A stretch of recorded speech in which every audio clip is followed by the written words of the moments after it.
welcome to our 193rd episode of Gorilla Radio.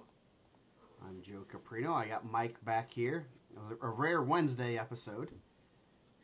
Yeah, we gave a Notre Dame Fighting Irish a little cushion so they can try to go out there and win a national championship. Yeah, there's some Ohio State fans here too.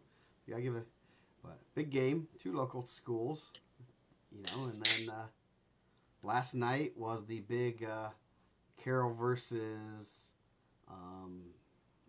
Belmont match that I went to. So that was a good match. So gonna be home. Rivalry. Yep, good little rivalry. Was gonna be a little bit later, so I figured let's just go tonight. And since it is there's a little bit of a lull in this week here, so these 2 weeks before sectional, so that's so we're a little bit slower these couple weeks. We had girls state last week. I am getting on with Brandon tomorrow, so we're gonna talk about girls state and stuff. So we won't talk about that other than it looked like everything went really well and it was a great event. So congrats to all the winners there. Yeah, it looked like a really cool event. Obviously, I didn't end up going. I know one of our softball girls went. And, she wasn't participating, but she said the event was really cool and they did a really good job. That's good. Yeah, I was not there, but I saw it looked like everything was really good, well ran, and it was. The only bad thing is I couldn't get pictures up soon enough because the photographers were running around doing. They didn't have many breaks, so they got things going there. Let's see if we can get these comments to pop up now. Yeah, but great event, and we had a good week of wrestling here. On the boys' side, last week was about half the conferences. This week, the other half are going to be there, be going on, and a couple other smaller events. Last week, it's kind of a tough week, right? With like injuries, or when injuries can happen, like you get DQ'd in a match or thing like that. Like there's not a lot of cushion for the state tournament. Yeah, this is it's one of those rough weeks of you don't want to obviously lose a kid, being a kid, and because you don't have anything else scheduled for the rest of the season, and if they get kicked out for a flagrant, they miss the next match, and the next match is sectional, so that's always a worry, Yeah. especially when you see a kid, you see someone DQ'd or whatever, and you never know what's going to happen there. Yeah. You went to the Crown Point and Mount Carmel match. I did. Me and my brother, and we wore the same exact thing, so it was kind of funny.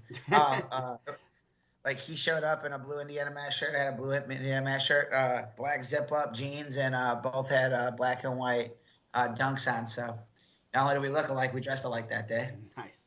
Evan Cruz asked my brother if you were there. I think he thought my brother was me. Obviously, he's like, I don't know, man. He's like, yeah, bro, Joe. You know Joe. He's like, nah, it's my brother over there. So, yeah, the packed house. I mean, those guys do a really cool. They definitely put on a show. Like that's a really cool event. They had a guy from Mount Carmel there. I guess he's undefeated in the UFC bare knuckle boxing champ. Stefan was there. They kind of honored those guys. Stefan had both teams rocking his clothing brand warm ups and singlets. I didn't get to check if everyone had his shoes, but definitely a lot of people. Which I think for a duel, I mean, more people were at the Mount Carmel and Crown Point duel than there was at Team State at the final match. It was a little bit more rowdy, a little bit crazier. Yeah. Man, Crown Point's announcer did something really weird, and I don't know, man. I guess it's a home field thing, and you can do whatever you want. But he would be really emphasize the Crown Point guy, and then be very small on the Mount Carmel guy. He'd be like, come on the net, Sonny Sessa, and he's wrestling Seth Mendoza. And I was like, that's kind of, especially a lot of those guys train together, so I know there's like a rivalry, but like also like if you're training with those guys 8 months a year or 7 months a year, like I mean I don't know, that's not my thing, you know. Yeah, yeah. I think a lot of home announcers will play to the team a little bit more. Well, I think that part of it I get, but it was like the like I think normally they would say like regular. They wouldn't just like dismiss like how they say it, right? Like if I said, Mike Reiser and Joe Caprino. Yeah. Like it's literally like that. You can go back and watch it. Like it's I think RSN had the coverage on it. We didn't do any live coverage, but I just thought that was really weird. Um Good. I mean, he got a good voice to announce. But like you got like a Seth Mendoza there. That dude's legitimately good, man. Yeah. Yes, he's kind of good. He's going to Missouri. I'm sure Crown Point's not sad that he's graduating. Yeah.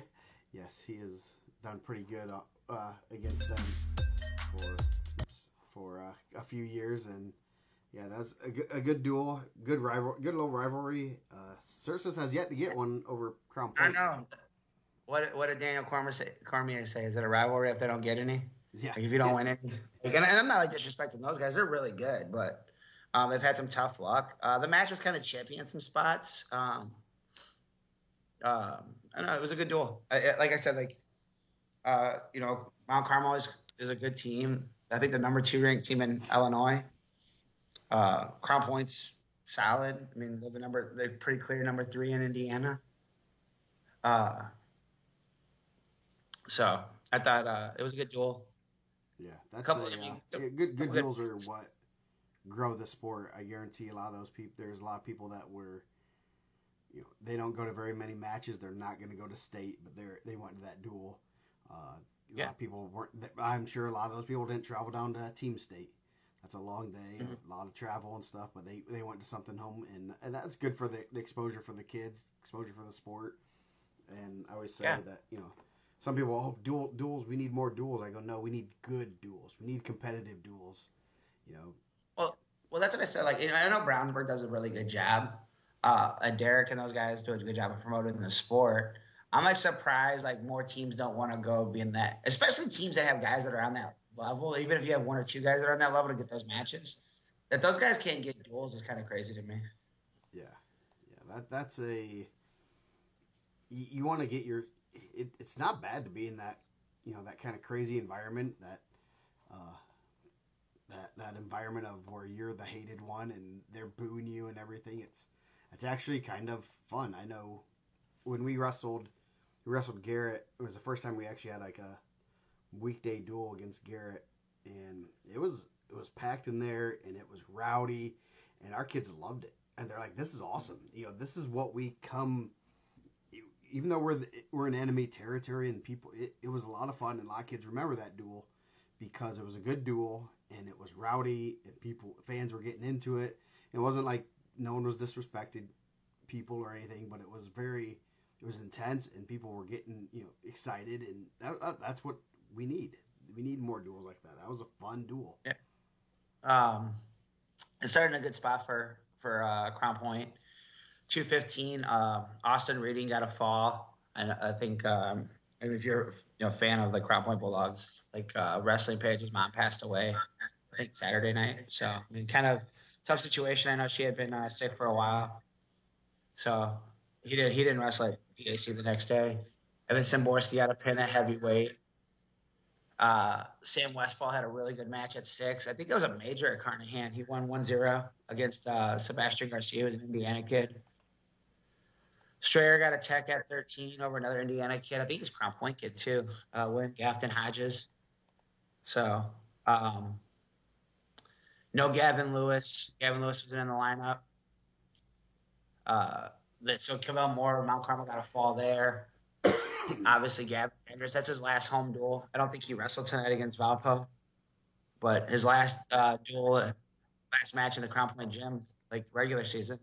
So probably pretty special for them and their family. Yeah. He's a big part of their lineup. LT Hawkins with like a 50-second tech fall. Jeez. Literally the fastest tech fall I've ever seen. What do you do? Just get on top and turn? Yeah, got a takedown and just kept turning them and like it was done. No, Justin Williamson didn't wrestle. I know someone had asked that on the board. Seth Mendoza put in work. He got a tech fall. Dude, he's so good. Like even like when you're like kind of with him, like he's able to like put in another gear and pull it away. Yeah. Well, just like him and Reynolds this year. First period, first minute 50. It's like, oh, geez, Reynolds is in this match, and then he just turned it up a notch, and it's like, oh, this, and it got ugly Yeah. real quick. But he's gonna be pretty good at Missouri. Shout out to Eric McGill at Missouri tonight, Yep. officiating. Sent a message out. I was not scrolling TikTok because TikTok got shut down, and I could get all crazy. It's back. It's But back.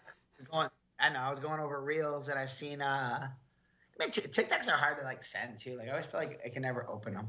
Like it sends me. I don't know. Maybe I'm old. Hand it to my kids.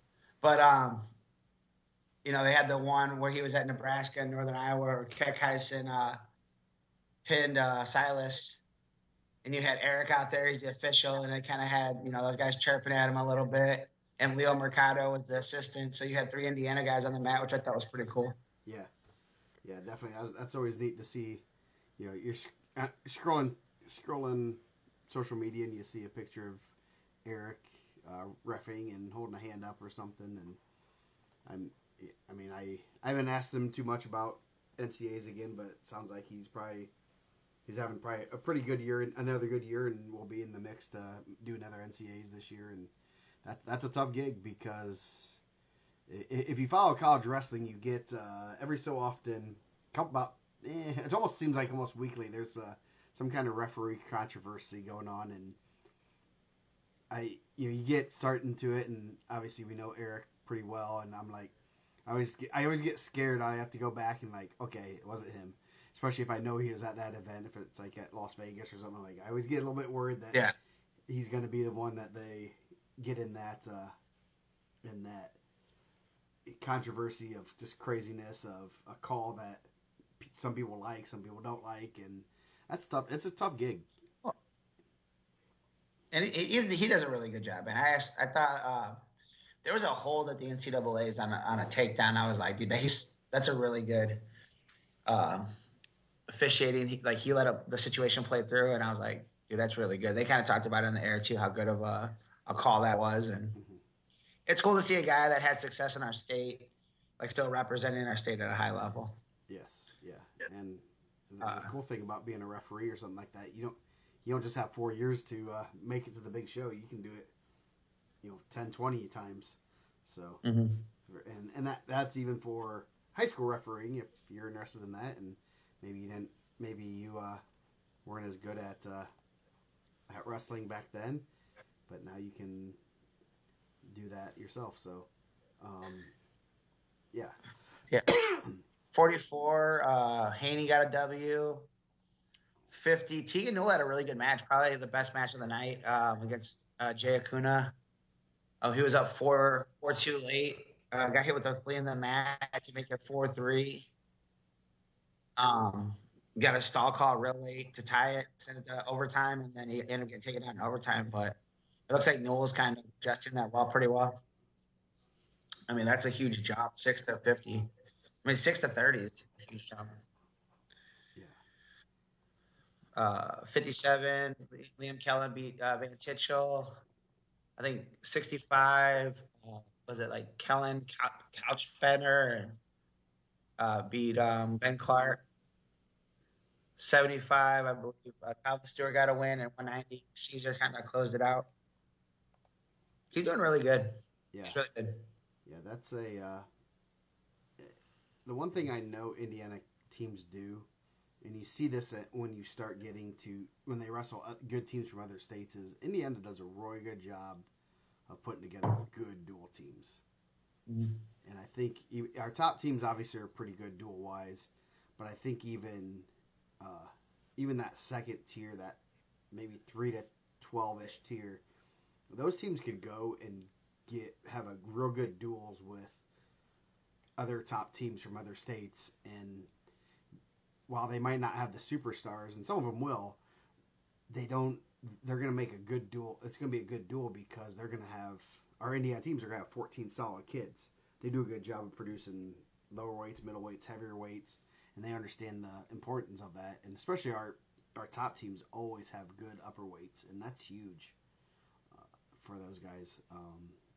Obviously, like Center Grove is a little bit down in the upper weights, but the past few years they've been just loaded up there, and that's been how they have a lot of success. Is they got to have 14 really good kids. Brownsburg's loaded up top. I mean, you got Gunner, Brewer, and Max to close out. Yeah. I mean, they'd probably win a lot of duels. They're pretty tough.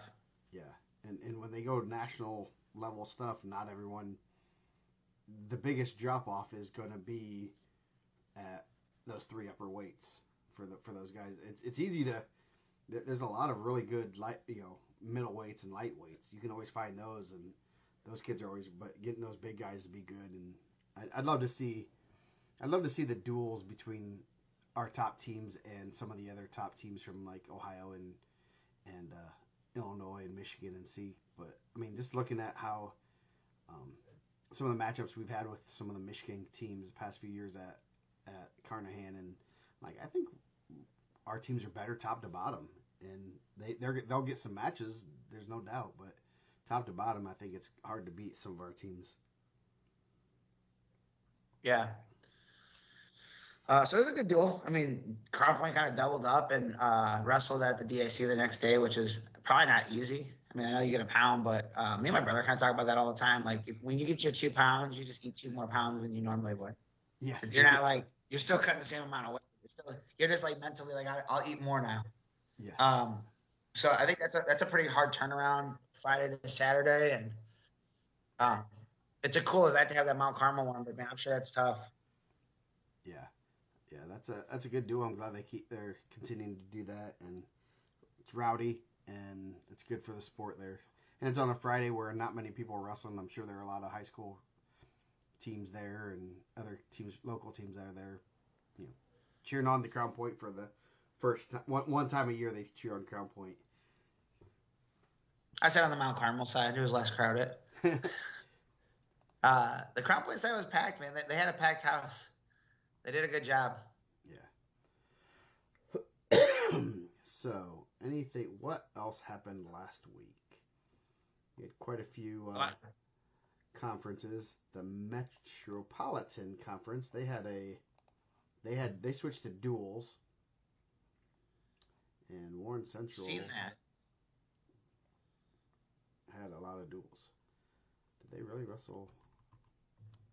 I think it's like 5 teams, right?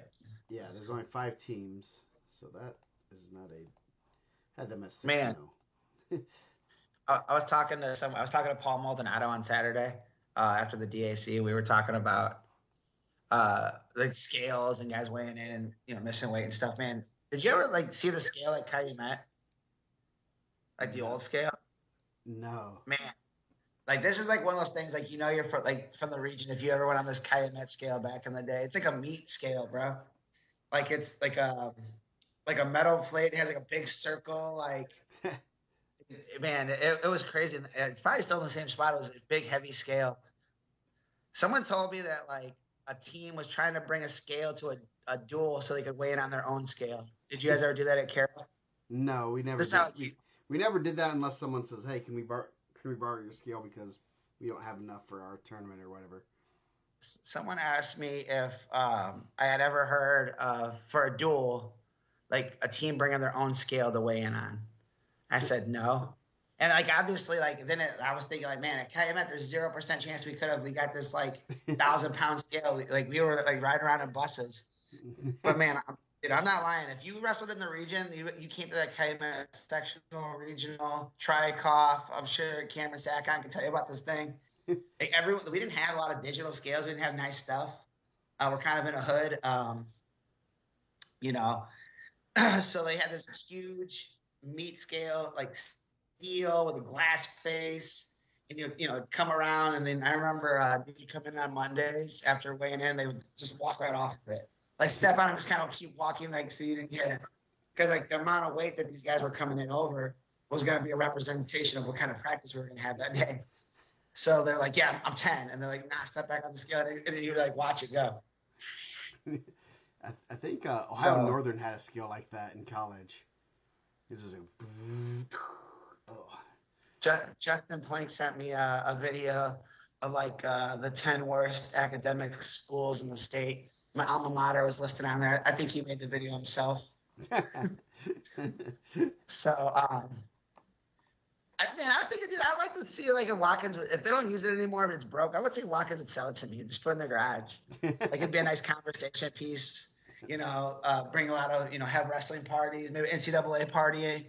Guys come by, see that scale, have bad nightmares. Yes, they're gonna turn around. Dude, that thing, Nah, we're good. dude, I'm dead serious too, man. I would love to like have that scale. There's no way it's like moving anywhere. You'd have to get like a fork truck to move that thing out of there. Yes. I don't know how they got it in there. They probably built a school around it. I'm seeing if I can find a picture. I'm sure there's. I think I know exactly. I bet Coach Watkins has a picture of that thing. Let's see. Let's see if I can find a picture. Barry. Yeah, like, well, if you ever been in there, man. What did they say? I can't see the top of it. It says, I remember my heavyweight burying the scale. The referee just asked him how much you weighed. Man, I think it went to 300, man. And sometimes we had a big heavyweight, and that thing would spin around, and you'd be like, "Oh man, is it gonna go back around back to 1?" Let's see.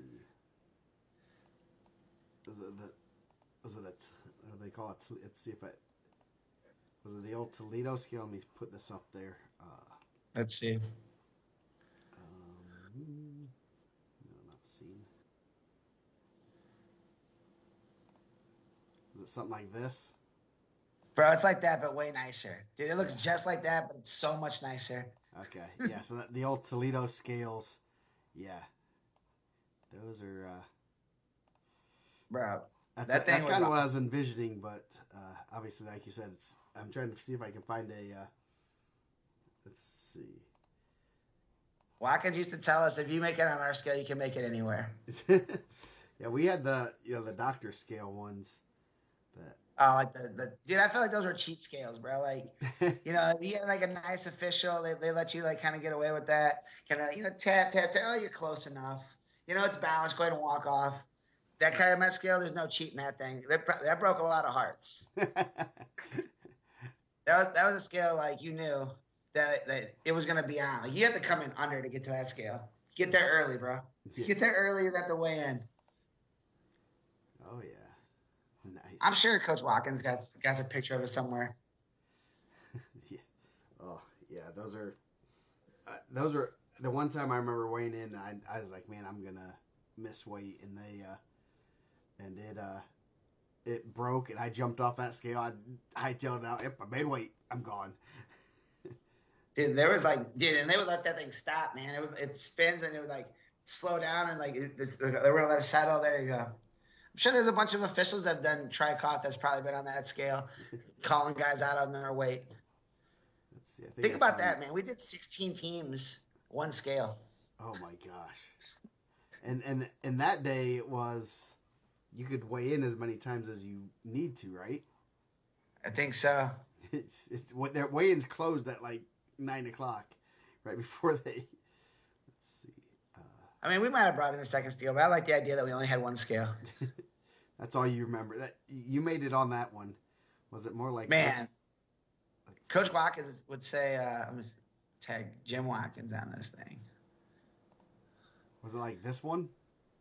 Nah, dude. I'm telling you, I'm sure Coach Watkins. Oh, jeez, I keep grabbing you. It's like that, but dude, I'm telling you, it's way nicer. Way nicer than the old Toledo's. I don't know. It might be a Toledo scale, but I don't know where it came from. I don't know, like if it was a donated thing, like we salvaged it out of Mark and Black Oak or what. Probably still in the school. Yeah, I'm 100%. It's probably still in the trainer's office. Nice. So I haven't been to. I went to Calumet this year for tri-cough. I didn't ask if I could see the old nemesis, the scale. You don't want to relive those memories. No. So, but do you want to go over what we're going to rank first, and then go over last week's things? Yeah, we can do that. Since people like it when we rank stuff first, so they get them all angry and they leave. So Nah, they're not gonna be angry. They know this is just opinion. They just tell us that our opinions are wrong. yes, just like any other ranking. So we're going to rank sport teams, which is college and professional teams. So our top 5, in honor of me maybe being at the Cubs convention last weekend. So, so where we had a little bit of fun. So, do you want me to start off? I'll start off. Yeah, you can go ahead. You can start it off. I'm gonna go. This is gonna be a little bit interesting. The Detroit Tigers baseball team. Gross. Mainly because we know one of the players, and I've had a lot of fun going to a couple of their games and stuff. So, definitely have had a good time going to some games there. So that's my number 5. My number 5 is the New York Mets. Ooh. Like, I like the Mets. I was a real big Robin Ventura fan, even when he got beat up by Nolan Ryan. And then when he left the White Sox, he went to the Mets. So Nice. So yeah, that's good. I will say there's no NBA teams. I don't watch the NBA anymore, so my list is a little bit sparse. The Indianapolis Colts. I was wondering, man.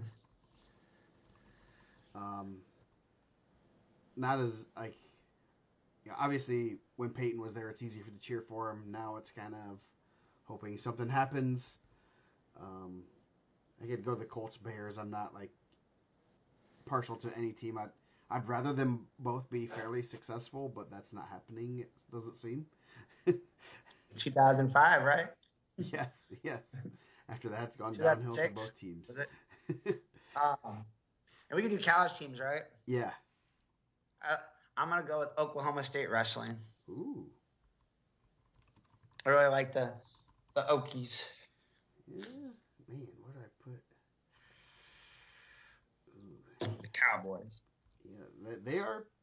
I do like how they wrestle now. You can't go wrong. I really don't have a favorite. My favorite college wrestling team is like Northern Illinois, but that's mainly because of their head coach is a teammate of mine from college. So that's kind of not a it's just one of those things that I just like watching good wrestling, and I like a lot of the teams in college as long as the coaches are cool. So my next one is Notre Dame football. I know I might get in trouble for that, but I've always been a Notre Dame fan. My uncle and a couple of my cousins have went there. I wanted to go there until I realized they didn't have wrestling. So then I decided to pivot and go somewhere else. Man, I feel like my college football love has been different. It's kind of like when I was a kid, I really liked Notre Dame. Yeah. I said like that was my squad. Like obviously like watch Rudy and you're like, oh man, this is really cool. And then like when I was in high school, I really liked Miami Hurricanes. So I'm going with Miami Hurricanes. Ooh. Football or just? Not football. Not as much now, but man, like I feel like you want to like man, the U and the U part 2, 30 for 30s. Yeah. Those are good. Yeah. Oh yeah. The Catholics versus convicts. Those are some fun. Those are some great rivalries. That's some good. That's a good 30 for 32. Like the part 2, and they're like this guy who's all Pro Bowlers. Like, those were our backups. Dude, it was wild. Those early 2000 teams were unreal. Beaver's not happy with you. Man, come on now. Yeah, but you did. Was it your like baseball team, the Canes? Yep, we were the Canes. Yes. For a long time. So I guess I assume maybe you were a Miami fan, but it's kind of weird. Indiana, you don't get very many Miami or like any kind of Florida team fans unless they like live that area. Man, Dave isn't wrong, man. I wanted to play baseball for the U too. I didn't know the U was like a private school. But that's why it's a private because they got all the convicts that go there. Nah, they said like that's like one of the things that like one of the Blades brothers said on there. They said you don't even know this is like not a state school. These like everyone's driving around in BMWs and Mercedes, and they're bringing these kids from like the hood out here. He's like, it's tough. So my number two is the Finley wrestling team.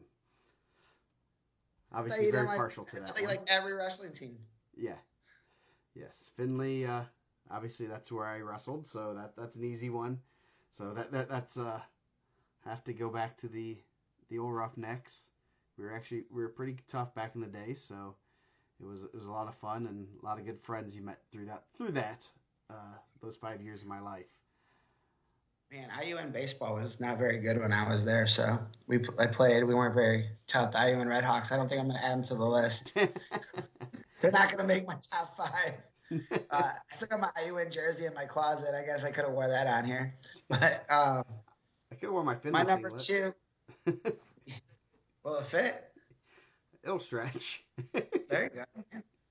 My number 2, the Chicago White Sox. Not a fair weather fan. I feel like the White Sox, I always loved them. My dad was a White Sox. My dad is a White Sox fan. I'm a White Sox fan. My brother's a Yankees fan, which is weird. He's watching right now. Shout out to the USC but man, like if anyone tells me like going to Wrigley is a better day in Chicago than going to New Comiskey, you're crazy, man. Wrigley Field got rats, bro. Okay, I will say that the food at Wrigley is like horrible. For like an experience with the kids, man, like my daughters, they don't care about baseball. Like they're not trying to go. Like they don't understand that Wrigley Field's been there forever. They don't care about that. They're not going to the bar. But you go up on the fundamentals deck and they can take some fielding and you get. Yeah, this was a tough year, man. This was a hard one. Dave's not wrong. This was a hard year, and I don't think next year's gonna be any better. It's tough, man. Hey, but we don't jump off. Like, hey, if you're a fan, you're a fan. Yeah, and that's you can't just be a fan for today. If you're a fan, you're a fan. Yeah. Oh, I mean, hey, I give you props for not jumping to the Cubs, or the Yankees. I'm not a Cubs hater either. My grandma, I watched a ton of Cubs games when I was a kid. My grandma was a huge Cubs fan. But man, like, dude, it's the White Sox, dude. Yeah. No, the White Sox. I don't understand why the White Sox fans hate Cubs fans other than jealousy, but it's like we're in different divisions, we're in different leagues. Just because man, when you grew up away from it, man, like we grew up in. The Bulls would make my list. I grew up in Illinois. I thought I was I wanted to play for the Bulls when I was a kid. Yeah. I didn't want to be Michael Jordan. I wanted to be like, John Paxson or Steve Kerr with Michael Jordan. I wanted to pass the ball to Michael Jordan. I just wanted to be on the same court. I wanted to be part of the Tune Squad. I wanted to be, Wayne Knight when he comes out. But like, if you grew up in that, like, you had a bunch of Cubs fans always just trash talking you all the time. Yeah. And then like, so when the Cubs were trash, then we had to talk trash to them. Nice. Yeah, Devin, the helmet nachos are good. I did find those at one of our games this year, and that is a easy go-to for now on. Not better than not better than Guaranteed Rate Field. I will say the food at Wrigley is very subpar, especially after we've been to quite a few different stadiums. Cincinnati had a ton of stuff. Like, I'll go with my Tony's right. I got a 1972 Frank Thomas right in there. I'll throw it on right now. Represent for the South Side. I got a Trey Mancini jersey this weekend, so nice. in one of the grab bags. I just feel like, I don't know. I feel like the North Side is, that's kind of Chicago. That's kind of like those guys are kind of soft. But you're going worky, man. You want to go to US Cellular, man. I mean, you get tickets for nothing, anyways. You go there right now. Yeah. Do you get what night is the one where you wear the bulletproof vest? It ain't that bad, man. Like you're asking a kid from Gary to go over there. Come on now, stop it. It's safer than Gary. That should be their motto. It's safer than Gary. I'll tell you. like, I mean, depends who I'm talking to. Like, if I talk to someone from like real Gary, I'll tell them I'm from Calumet Township. But Yeah. like, if I'm talking to you, I'm telling you I'm from Gary. But it ain't that bad. I don't know. I go over there and walk around. I don't feel unsafe. That's I mean, good. you might feel unsafe. Yeah, we still that's still a stadium we haven't gotten on our list. You can get that thing for $7. I know. I was right on the bullpen. Yeah, we're Dude, still my waiting brother for did like a get. random weekend. We're going over that area and just like, oh look, there was a game. Let's go check it out. So They stopped selling. My brother, we went to a game and it was freezing cold. And we had like they had given us tickets for like work, and he wanted to get a helmet for his son. So instead of they said we were done selling nachos, he had to get an ice cream helmet. It was like 40 degrees, and he's like sitting there eating ice cream out of this helmet. And like because there's only like 15 people in the stadium, so and me and my brother were pretty handsome, so he put us right on the big screen, and they had this dude eating ice cream. Like, so like when it's 40, it's like snowing. He's like eating ice cream, like right in his face. that's awesome. You had like a 1 in 15 chance of getting on TV, so you're on the. Dude, I know. We've been on TV a couple times there. So.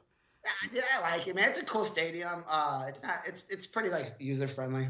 Yeah, definitely. It's better than because we are in the process of trying to get as many stadiums as possible.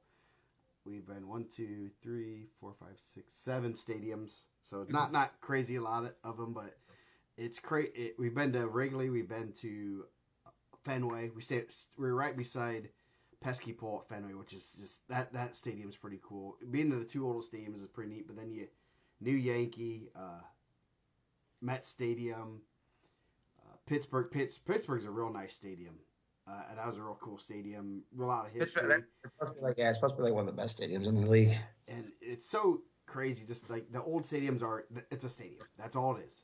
They have seats and they have some food underneath there. They have hot dogs and popcorn and peanuts. I feel like that's always confusing to me. Like if I went to Wrigley, if I went to a Cubs game, I want to watch it like on a rooftop across.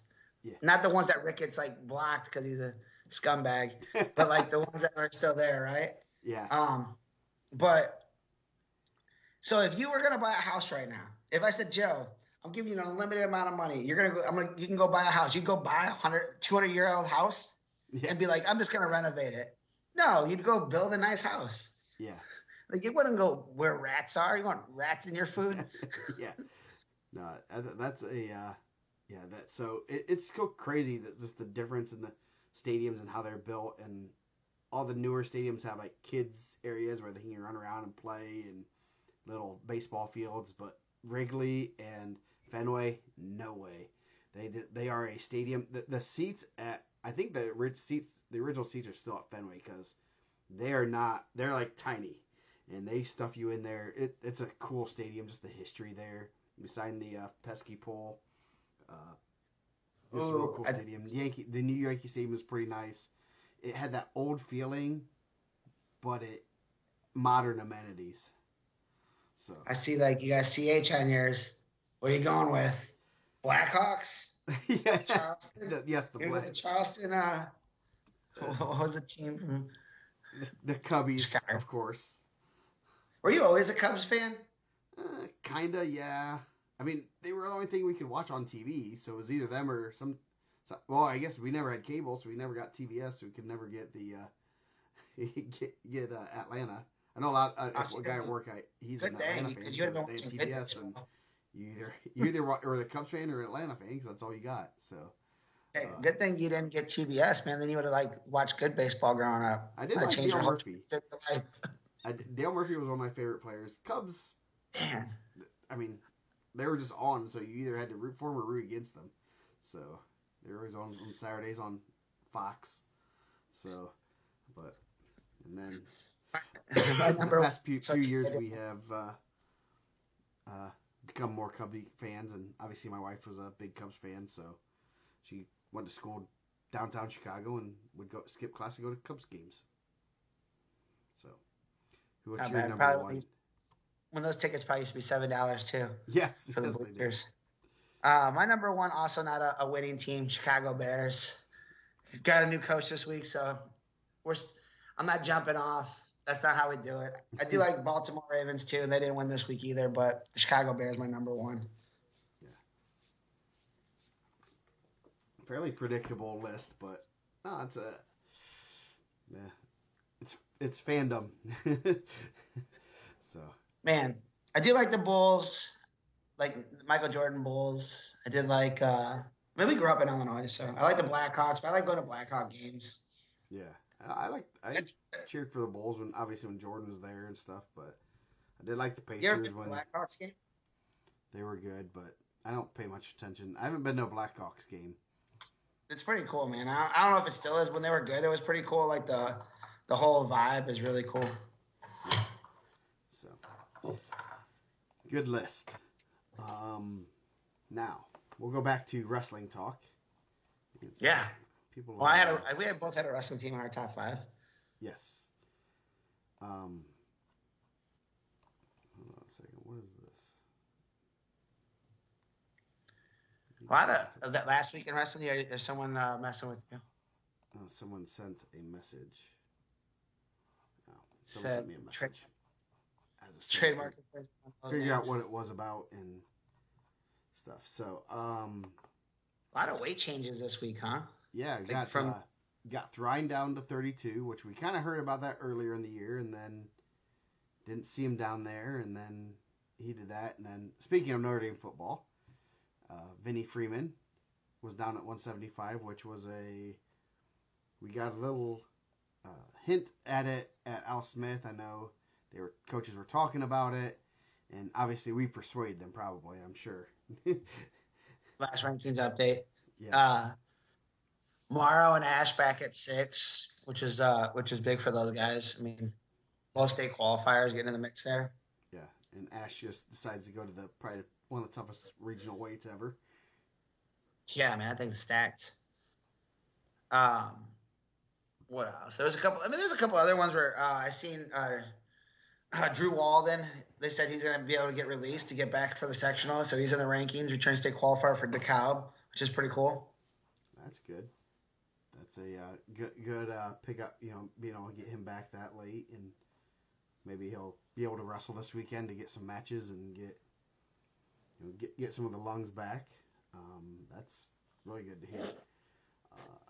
So last week, the Hoosier Heritage Conference.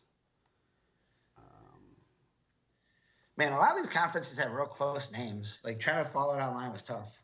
Yes. I always get. It's the worst is when people put abbreviations like HHC. Hoosier Heritage, Hoosier Hills. There's Hoosier Crossroads, Hoosier. What is a Hoosier? Yeah, so the what Hoosier is Heritage one, that is Delta, Yorktown, Greenfield Central, New Pal, Newcastle, Penland Heights, Mount Vernon. So a lot of good, real solid conference. And it's always good when they cover multiple semi-states. Like I've only lived in the state half the time as you. Like what is a Hoosier? Like what is a Hoosier? I don't know. I'm gonna tell you something. This is a true story. I used to think a Hoosier was a cactus for the longest time. I did probably until I was in my 20s. I thought a Hoosier was a cactus because I didn't know that the IU sign was an I and a U. I thought it was a cactus. I thought there was just a lot of cactuses in southern Indiana. I said, man, it doesn't seem like cactuses should be down there. I don't know what a Hoosier is. I don't know either. So, yeah, Dylan Bob is a Findlay alum. I actually went to college with his daughter, so she was there, and we always would run into each other and talk wrestling. So, Reed Wicker over Jackson Webb, Lincoln Parsons over Kate Jackson, Blake Doss was third, Bowling over Jet McGuire, Tyler Thrine 5-4 over Sam Mosier. So he was. I heard he was losing that when it came from behind too. I mean, that first time being down could be tough. Yeah. So I wonder if that was his first time down to scratch, or if that was 2 point with the 2 pound allowance. Bryce Doss over White Hoppus. A couple unbeatens there. 1-0 had to go. Yep. first losses of the year. One set. Let's see. Stebbins was down to 75 again. He's been on there for a while. Um, let's see. Zach Blevins of Greenfield Central or William Glessing. So Zach Blevins is pretty big, man. Uh, you think Caleb Stebbins is the best baseball player in the state that wrestles?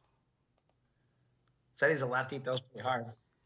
might be because wrestling and baseball doesn't have a lot of similarities as far as guys that do both sports and are pretty good. Okay. Until you see Rocco Caprino come up. There we go. Shout out to Rocco, the star of the Cubs convention. Yeah, yes. He got to meet his favorite players, and they all remembered him. Was Kyle Tucker there? What do you say? Was Kyle Tucker there too? Yep, Tucker was there. We didn't meet him. We saw him on stage and stuff. Sosa was there. So Sammy, good for Sammy, man. Coming back, man. Yeah, he's going to be in the Cubs Hall of Fame. So they're inducting him in there. So that's kind of cool. He had quite a big reception, but not as big as Sandberg. Ryan Sandberg was there, and he got a huge reception, and we did get his autograph, and he's a super nice guy. And hopefully the cancer stuff, they can get it going again. But super nice guy. He came like bingo. Like halfway through, all of a sudden he shows up, and it's like, and the crowd just goes crazy, and super good guy, and definitely a great Cub. And if you don't like Ryan Sandberg, then there's something wrong. You don't think he's an overrated second baseman? He's a Hall of Famer, so hard to be overrated with your. Yeah, there's a lot of guys in the Hall of Fame that I don't think are very good. So there's a lot of guys outside the Hall of Fame that I think are really good too. Yes. You think Dave Martinez was there or no? No. Okay. So, the Northern Lakes Conference. Any big matches at Northern Lakes? Trying to see what big conferences we have. Corin Cohen Kramer and Josh Kite rematch. I think number 3. Kite over Kramer for 15-8. I think those guys have gone back and forth, so that'll be a fun little rivalry in a couple weeks. Yep, they're going to continue to go at it for a couple more weeks. Hankey over Brady King and Trey Dunning was 3rd. That's pretty good upper weight. Sagamore Mid-State Conference has Plainfield, Perry, Whiteland, Franklin, Mooresville, and Bloomington South. No, Bloomington South's not there anymore. So Kyle Riley, pretty good sophomore. Let's see. I thought there were a couple good wins there by some people. I did put a lot of results in this weekend. Lower one, nothing big there. Hoosier Hills. Coach Watkins responded. You want to hear it? Yeah. He said he'll post the picture tomorrow. It says basically a 75-year-old paperweight now. A student jumped on it 5 to 6 years ago to see if she could get it to dial the wrap around. They sheared off some of the internal mechanisms that could no longer available. The scale company could not find the parts, so it cannot be calibrated. It was purchased in 1983 with funds from the state of James Insweiler. Jim was the bus driver on our team trips to Mishawaka State, etc. He died because of a hit-and-run driver. The scale is dedicated in his memory. Gee, that's crazy. Dude, that's a region legend right there. The Region Hall of Fame is the Calumet scale. Definitely interested in seeing the picture of that scale because that's nicest scale in the. I'm telling you, if I would buy that thing. I mean, it's a paperweight, but that thing needs to be put up somewhere. I don't know where you put it up in the region. Maybe the Hammond Civic Center. Hammond Center. Where's the best place to get that? So, Sorry. Yeah. Back to wrestling. The Hoosier Hills Conference, Floyd Central over Columbus East by about 12 points, Wow. which is kind of interesting. Let's see. I'm trying to think of see if any ranked Tony Kessinger over Gage Rutan. Tony Kissinger had a good day. Yeah. Put him Caleb, right back in the rankings. Caleb Kirkpatrick over Hunter Bannett. Lane Kirshner over Caleb Cooper. Vince Kessinger was third at 144. Hank the Tank Redmond over Colton Philpott. Can't go without mentioning the Hank the Tank. Hank the Tank. Colin McMahon over Spencer Fain. His sister also won a state championship on Friday. Congratulations. Ben Land, Jeffersonville over Elijah Strokes. Let's see. What other conferences were there? There was the DAC is the other biggest one. I don't know if I've gotten to that one yet. The Garrett Invite had some decent matches there. I seen Hammond High went out to Garrett. Who did? Yeah. Oh, Hammond High. Hammond Central. Hammond Central Wolves. Yep, they've been going there for a few years. Swarthwood over Rex Moore. Carlo Federucci was third at 113. You got Ed in the house?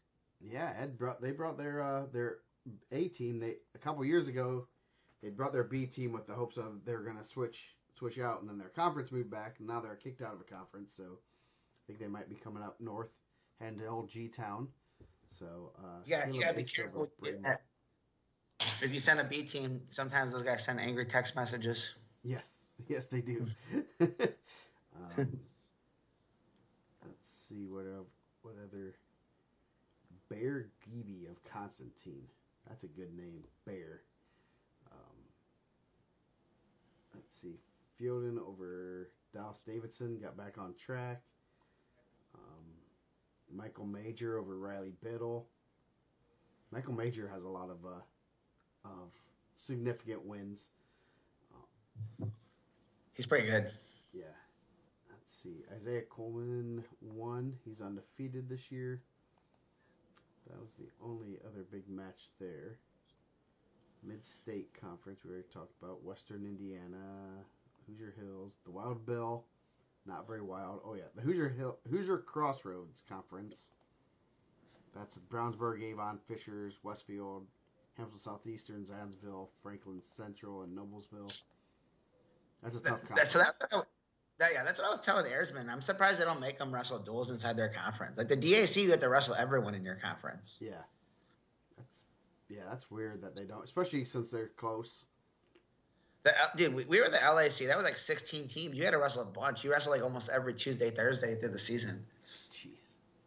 Back in those 50 match days, we didn't. I don't think we made 50 matches, but yeah. But man, I'm surprised that those guys don't have to wrestle in conference. Yeah, I'm surprised they don't either. That's kind of weird, especially for a bigger conference. They always, someone must have complained enough that they didn't want to do it. So. Who do you think it was? Call them out. Now, a lot of good matches there. 106 was really good. Trayvon Ducking had a really good day. Beat Case Bridge. I think he tapped Case Bridge, which is crazy. I'm pretty sure like that's what someone said. And then he beat Connor Maddox in the finals. So 106 is who shows up that day, it sounds like. Yeah. Yeah, he tech Bridge, then beat Maddox, so that's going to be crazy. 13, Braden Head over MJ Heilman. 120, Case Bell was up at 120. No Dickman over Mason Gels. Gels beat Porter Temples, who was third. And then Owen Eagles was fourth. 126, Rio over Haynes. Haynes also beat Yant, so it's a huge win. Yeah, and then Yant over Rogers. That's a tough weight. You got 4 medals. 4 medals in your conference, top four. It's not bad. Yeah.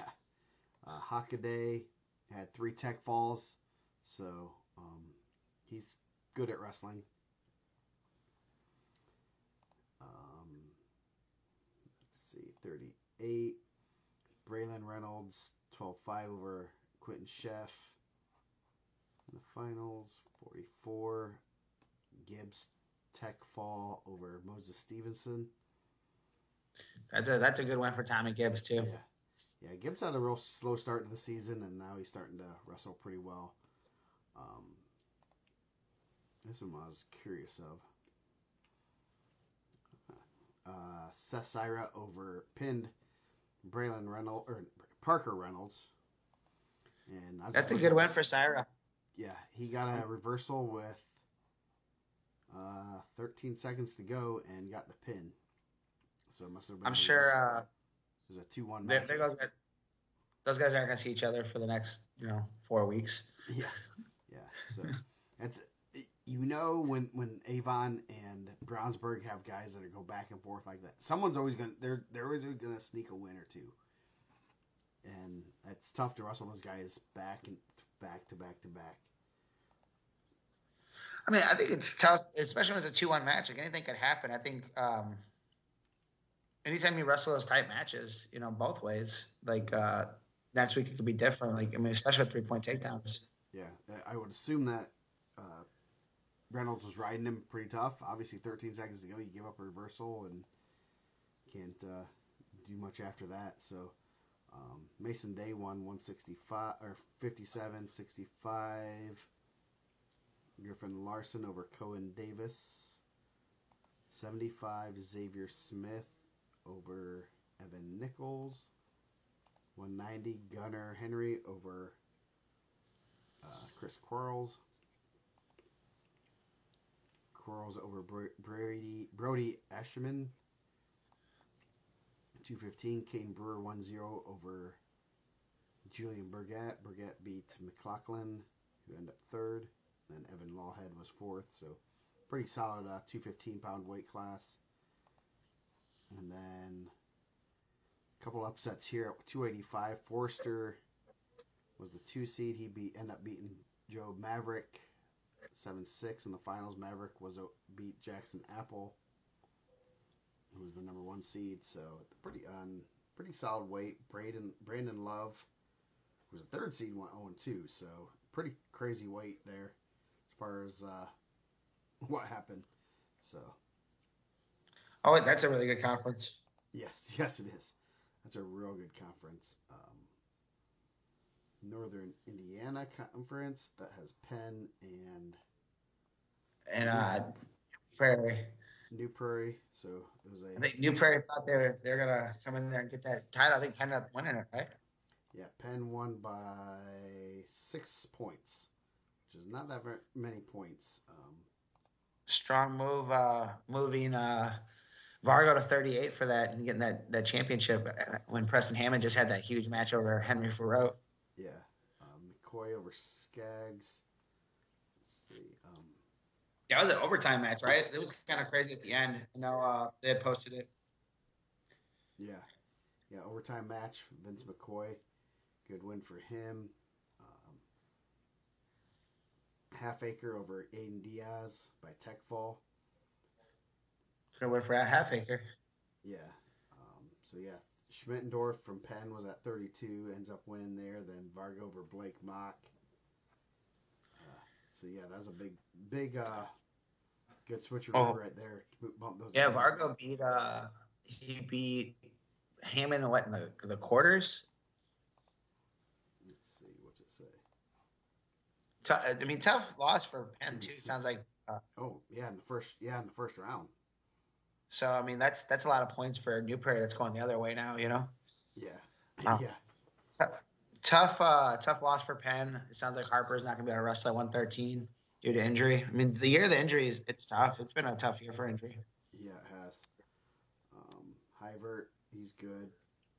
Really good. Lewis is pretty good. Staples is pretty good. Those guys are pretty good. Yeah, that's a pretty good weight class with Staples over Lundy. Then Trayvon Fleming was third.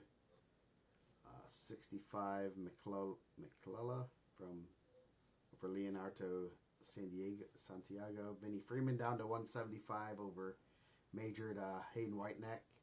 And then Brandon Whitcar was third. So good weight class there. And pretty. I think that's going to be a good move for Freeman to be down there. I think so too. I think he becomes the number one guy at 75 in the semi-state. So, I mean, 90 is pretty tough at the semi-state. Yeah. Kendricks won 190. Malachi Evans and Kyle Summers of Elkhart at heavyweight. So the only other big one would be the Duneland. The Northern Crossroads Conference, Lowell and Hobart going back to the rivalry. This Lowell Hobart rivalry is getting good. Yeah, oh yeah. I guess you had Hanover Central, Hobart, and Munster. Yeah, that was how I'm looking at it, pulling it up right now. Julian DeLuna over that's Francisco Rodriguez. I think Francisco Rodriguez beat Tyler Quarles 1-0 in the semis. Yeah, and then they did some crazy. Lowell did some crazy thing. Yeah, Verduzco up to 126, wins it. That's huge. Yeah, ends up winning it. Kind of a closer match. I heard he fought off a headlock in the semis. Didn't give up any points, but it sounded like it was pretty tight. Yeah, and being able to get third and fourth at 13 and 20, and then getting a champ there, getting those guys into probably a little bit better weight classes and getting points there, that's probably huge for them. Auburn over Robson. Darian Copel over Hunter Mallory. Stanley doesn't like wrestling very much because he always gets his matches done early. He racked up those notable wins. You got to get to the 10 to get on the board. Yeah, yes. Let's see, any other big matches there? Bartowski and Aiden Abad. Abad loses his first loss of the season on an overtime stall call. Oh, that's a fun one. Yeah. That should be a good semi-state there. So. Yeah, well, that's conference. I think it's sectional regional. Abad beat Bartazak this week, I think Wednesday, to give him his first loss, and then turn around on Saturday. Man, I wasn't there. I didn't see the match, but man, anytime I think you decide a match in overtime on stalling, that's always tough. Oh yeah. Like that's a tough. Over Juris at heavyweight. I heard it was a close match too. Yeah. So, the DAC, Crown Point, pretty handily. Always some good matches there. Cruz Areta over Westfall. Yeah, one was it? He had him beating him pretty good too. Sammy had beat him in the duel. I think he beat him at Al Smith also. Yeah, it's 10-3. Colin Strayer over Xavier Acuna. Gavin Lewis was back. He beat Lincoln Underwood. Ooh, 2 seconds left, and then the stall call. Gendris over Maldonado. Max Quiros, Cameron Woods, third and fourth. Big one. Yeah, Max Quiros at Maldonado, a good semifinal overtime match. Yeah, those guys have all wrestled each other a bunch of times at in their duels, and then at Al Smith and stuff. So they've seen each other a lot, and you get a little bit of crazy results when you guys start seeing people a lot. Maldonado and Gendris not as chippy as last time at the Al Smith. Got a little chippy. It was weird because I'm trying to give Gavin his roses because he's one of the only 4-timers, and they're hitting him for a team point. I'm like, do I keep saying that or do I stop? Nice. And then Warren Brown over LT Hawkins at 132. Shook up the rankings, man. That was a surprise. Warren Brown, freshman sophomore champ, state champ. That's a huge win for him. Yeah. I mean, that could be a ticket round match. However the regional plays out, but I mean, you see a lot of these matches end up being ticket rounders and who can make adjustments. Mm-hmm.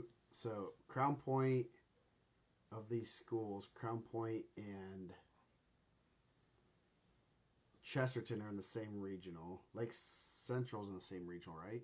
No, Lake Central goes over to Hobart now. So it's Hobart and or Lake Central and Maryville head over to the Hobart regional, and then I think everyone else is in the.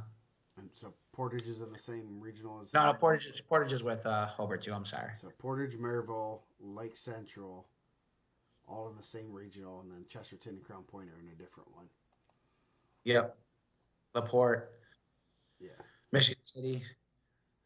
Could be some interesting matches there, take around matches, and that's something we'll start looking at a little bit more once we start getting sectional brackets, and I know we've kind of kept our eyes on some of them, but now that Ouch. we're getting to that last part, Joe Stanley said 2 seconds left on that stall call. Yeah. Time to go home. I don't know. I see it. I don't want to. I think it's a tough call. I don't want to say it's a good call or a bad call because I didn't see the call, but it's always a tough call. But if he's stalling, I guess. I don't know. Yeah. Josh England over Sonny Sessa. Got a little chippy at the end there. Got chippy at the end there. Coaches got a little chippy at the end there. Some coaches that you don't usually see lose their cool got a little chippy. Yeah, it's on Region Sports. You can go back and watch it. It's archived. Yeah. Check it out. It's it gets chippy. Both sides chippy. Yeah. Back in the day, it might just been warnings. Yeah. The region's getting soft, man. I think back in the day that had just been warnings. Yeah, that'd have been just get in your chair. Yeah. Yeah. Jason Cook got him a champ. Luke Reed over Logan Haney. Luke Reed's really good also. I like Luke Reed a lot. Mm-hmm. Ortega over Kirksey at 150. It's a good match. Kirksey beat him for a regional championship last year, put him in the same bracket as Hyvert. So, I mean, that could create some regional championships too. Some tough ticket rounds. So, or does Jason Cook, does he coach or does his dad the head coach? I heard his dad's the head coach. I heard he's a legend. But I'm not sure because Jason's probably just trying to keep track of cars or something. Hopefully they put an air tag or something on the car so his dad can find the car better these days. Jason was giving me some business on some rankings, and I'm glad that I know I didn't listen to him. I gave it a couple of days. I think I thought Jason, when all that was going on, I thought they were yelling at Jason, which is understandable, honestly. He's the president of the IHSA, IHSWCA. I mean, kind of throw some shade at him, but he said it wasn't him. So, Reed over Haney, then Ortega over Kirksey in overtime. Tegan Newell was third. Van Tichel over Charlie Schaefer. Pellat over Schaefer. Tirado over Lucas Anderson. Cesar Salas has a lot of significant wins. He does. He's pretty good. Yeah. Lucas Zamborski was down at 215 over Everett McClelland. 7-1. And then Tristan Machende over Tyler Nevrius of I cannot pronounce that of Chesterton. So a couple small lineup changes for Crown Point after wrestling back-to-back nights. So, but yeah, good win for them. Obviously, two tough days of wrestling, and that match with Mount Carmel doesn't end early. So you gotta get back. You gotta get to bed and get ready to go.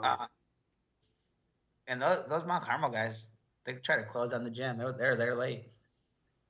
Yeah. I mean, they were leaving before. The Crown Point wrestlers were leaving before some of the Mount Carmel guys. Mount Carmel usually has a duel the next day, too. Man, Do you think? I mean, sometimes they didn't train. They let the girls just drive to the games. Do you think those guys had to get on a bus and go back to Mount Carmel? Some of those guys live in Crown Point.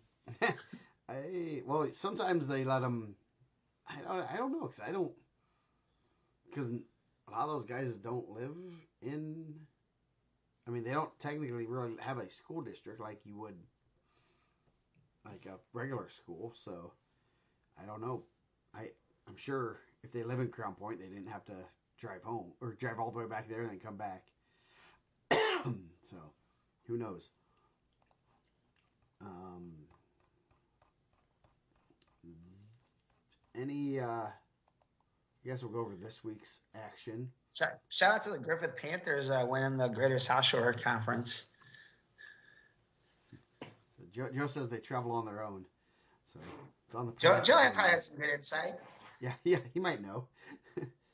He might have an idea. Uh, Cathedral and Roncalli wrestled tonight. I do not know the result. I did a nice little ranking breakdown on the board for that. Um, I thought Avon and Center Grove is tomorrow. That could be a good one. Yeah, that had some good matchups. Seth Cyrus, Sean Breedlove. And then Friday, Columbus East at Brownsburg. So one of the few teams that will wrestle Brownsburg. Nice. Coach Cooper's not afraid to wrestle anybody. No, he's not. So, um, the big matches this weekend. You got ACAC. Vince is Aaron's older brother. Where? Oh, said I always love watching Aaron Sessa wrestle. Is that his uncle? Who? Sonny? Sonny. That Aaron is Sonny's uncle. A lot 212. Roncalli wins. That's good. Allen County Athletic Conference. You have Adams Central, Jay County. Northeast 8, New Haven and Belmont will be there. Southern on Indiana Conference. That's usually a good one to get some ranking stuff, so you get some records of some guys that kind of fly under the radar. The Neck. You have Garrett, Eastside, Prairie Heights. The Pocket Athletic Conference, which is like half of the Evansville semi-state. Man, this is when we get all of our Evansville rankings done. Yes, definitely. You have Heritage Hills, North Posey, Tell City, Mount Vernon Posey, just a ton. There's like 12 schools. 1, 2, 3, 4, 5, 6, 7, 8, 9, 10, 11, 12. 13 schools are there. It's a big bracket. Yeah, and they wrestle everyone in duels. Man, we used to do like not trying to be like back in my day, but man, the Lake Athletic Conference had like a weekend of duels and an individual like the next weekend. Oh, so you wrestled all these teams in duels during the season, not everybody, but you wrestled a lot of them in season. Then you did a duel, like a day of duels, and then the next weekend you would do an individual tournament. Jeez. We were very aware who the conference champ was going to be. Yeah. You had to kind of prove it 2 weeks in a row. And I think that was like, man, I bet that was like 16 teams, 18 teams. It was a lot. That's crazy. So, not a whole lot going on this weekend. A lot of kind of just a dead week for. Usually it seems like there are a lot less conferences going on this weekend than it was usually. But do they still do the Gary Burkhardt at Hobart? I don't think they do that anymore. I thought they shut that down a couple years ago. They used to be a pretty solid tournament, like right before. I mean, you had back in the day, Portage was there. You had Sean McMurray, Eric Balka matches. Munster was there. I think you had McGill and Cosgrove one time there. Yeah, you have the Bob Hassman Super 6 with Cloverdale, Franklin, Martinsville, Monrovia, and Trenton Central. It's a JV tournament now. But Gary Burkhardt? Yeah. Man, my comments don't load as fast as yours. But the Bob Hassman Super 6 is only because this has come from Bob Hassman, is they wrestled their conference the one year, and I think one of his sons got a flagrant, and they didn't have anything after conference, so he couldn't wrestle at sectional. So he wanted something else in case the kid got kicked out at conference. Man, that's a smart move. That's why he's savvy. That's why he's a Hall of Famer. Yes. But at the same time, if you wrestle your conference and then you still wrestle that other tournament, you have an opportunity to get kicked out too. So So you got to have like a friend. You just had like a little friendly duel on a Wednesday, right? yeah, A little quint duel. yeah. What did Tante call it? The Quinn duel is when you have four. Quinn. Yes, the old Tante. So not a whole lot going on this week. It's obviously a little bit slower of a couple weeks. Sectional, I believe the meetings are Wednesday, I recall correctly. So it's going to be a short turnaround next week of when we get brackets and everything. So what are the big changes in the rankings? We can talk a little bit more about rankings. Funny you should ask. Hold on, let me go to them. Well, we had some shakeups at 106 because those guys all like to beat each other up and don't stick to the rankings. I blame Ryan Parrish and Sean Smoltz having all those contenders guys in there. There's about 6 of them, so those guys wrestle each other so much. I think they get too much familiarity. One didn't change there. Some movement in the top 10. Ash and Morrow back in there. Obviously, Cruiserweight moves up over Sam Westfall.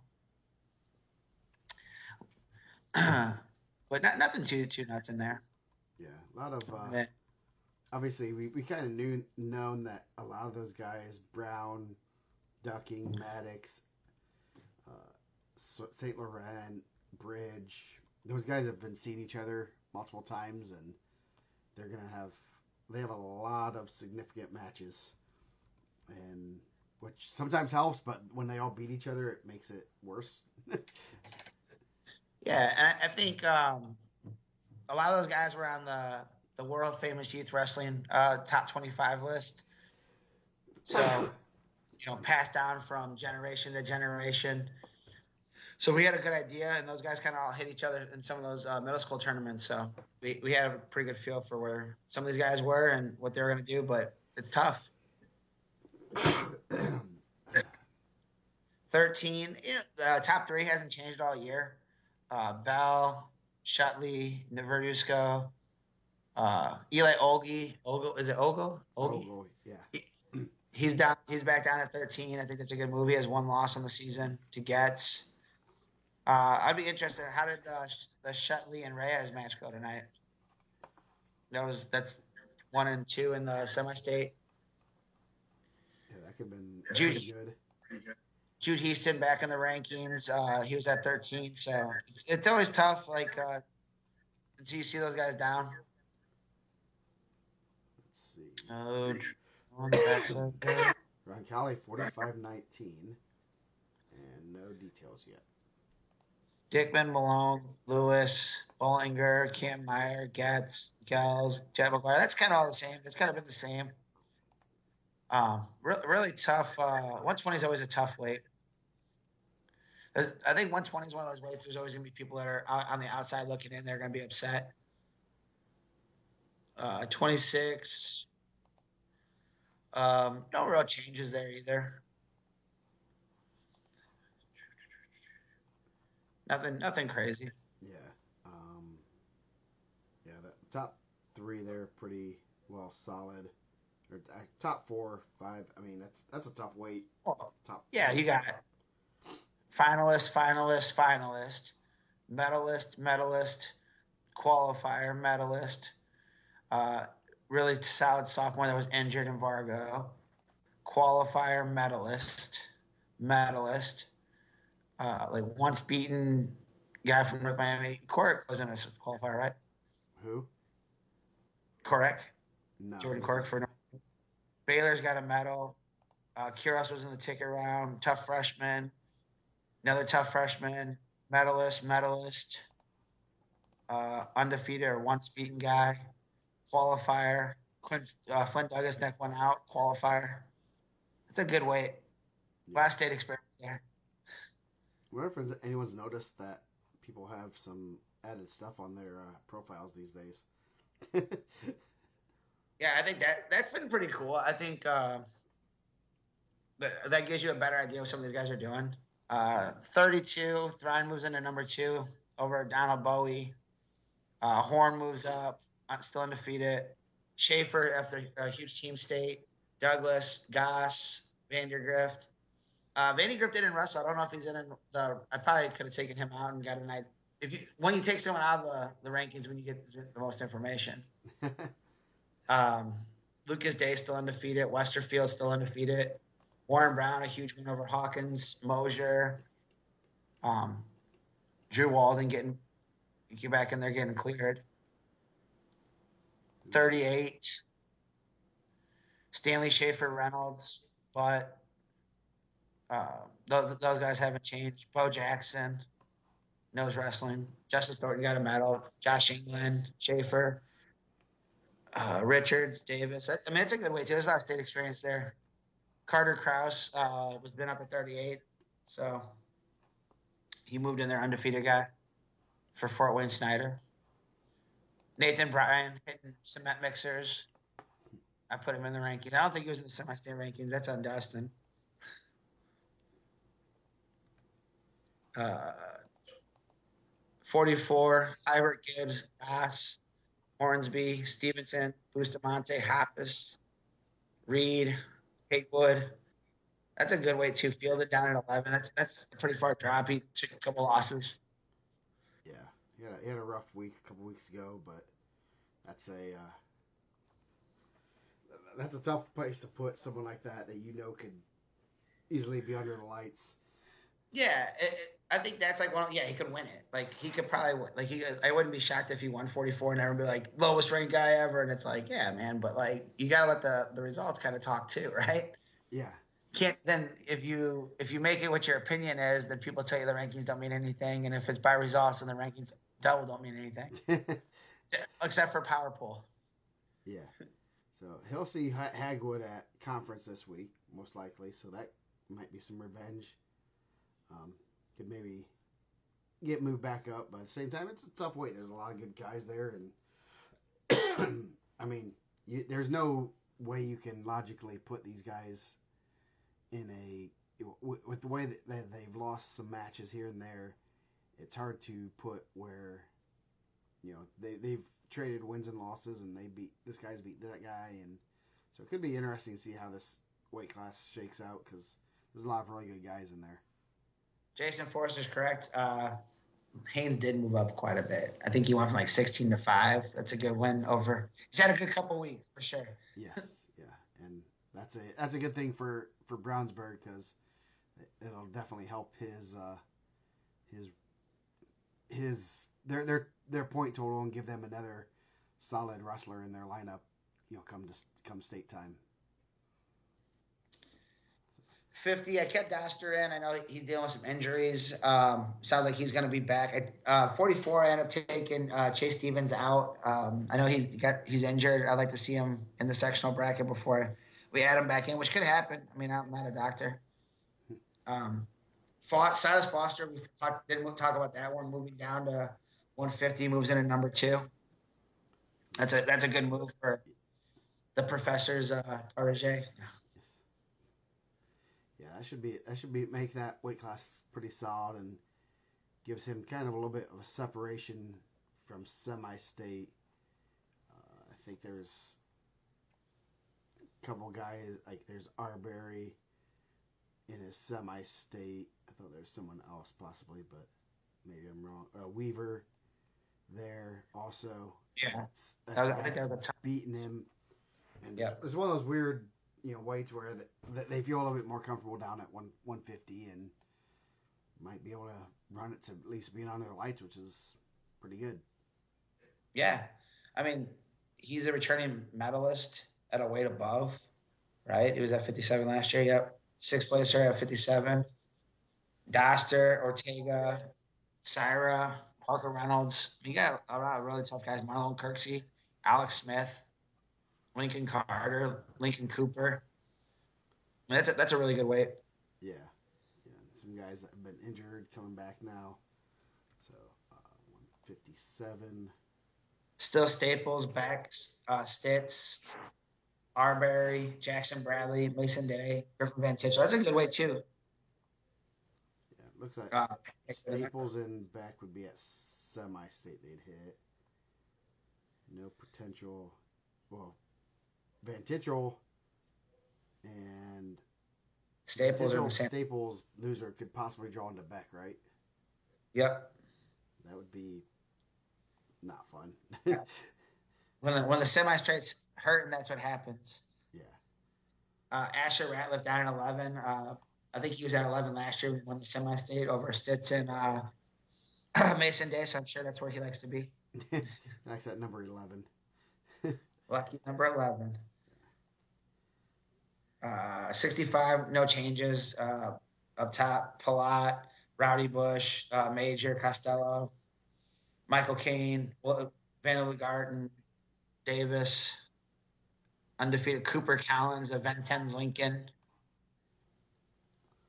Yeah, that'll be some good. Yeah, Gavin Davis having a good year. He's pretty solid.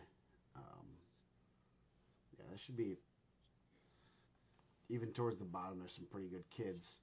175. Number one still the same. Number two, Kressel, Smith, Vinny Freeman slides in at number 3. Julian Weems moving up to 4. Stevens 5, Bender 6, Terry 7, Tirado 8. That's a really good weight class there. A lot of like super athletic kids there. Yeah, that should be a good weight to watch. Obviously, you have Kressel and Smith. They'll be the same semi-state, different regionals. Yeah, you'll have Bender, Weems, Terry, Haylett, Tyson Barrow, all those guys, Pingham, those guys are all the same semi-state. So 190. Henry, Farnell, White. congratulations to Farnell. He committed this week, right? Yep, he's going to Indianapolis, UIndy, with his brother. So that's good for him. Yeah, Salas, Harden, Kendricks, Palacios, McMahon, Terry, Sierra Goodwise. I mean, it's a deep way too. Chris Quarles, Noah Sumner, Sam Howard, Schaefer was a state qualifier. It's a deep weight. Yeah. 215. Any big things going on? I kept Szymborski at heavyweight. Man, they were going hot at Szymborski on the board today, huh? Yeah. They're saying we by tech fall. Like, man, you guys are savage. Savages come out the next 2 weeks. Yes. Dude, I was like ready too. Man, they were going at Ocampo kind of hard too.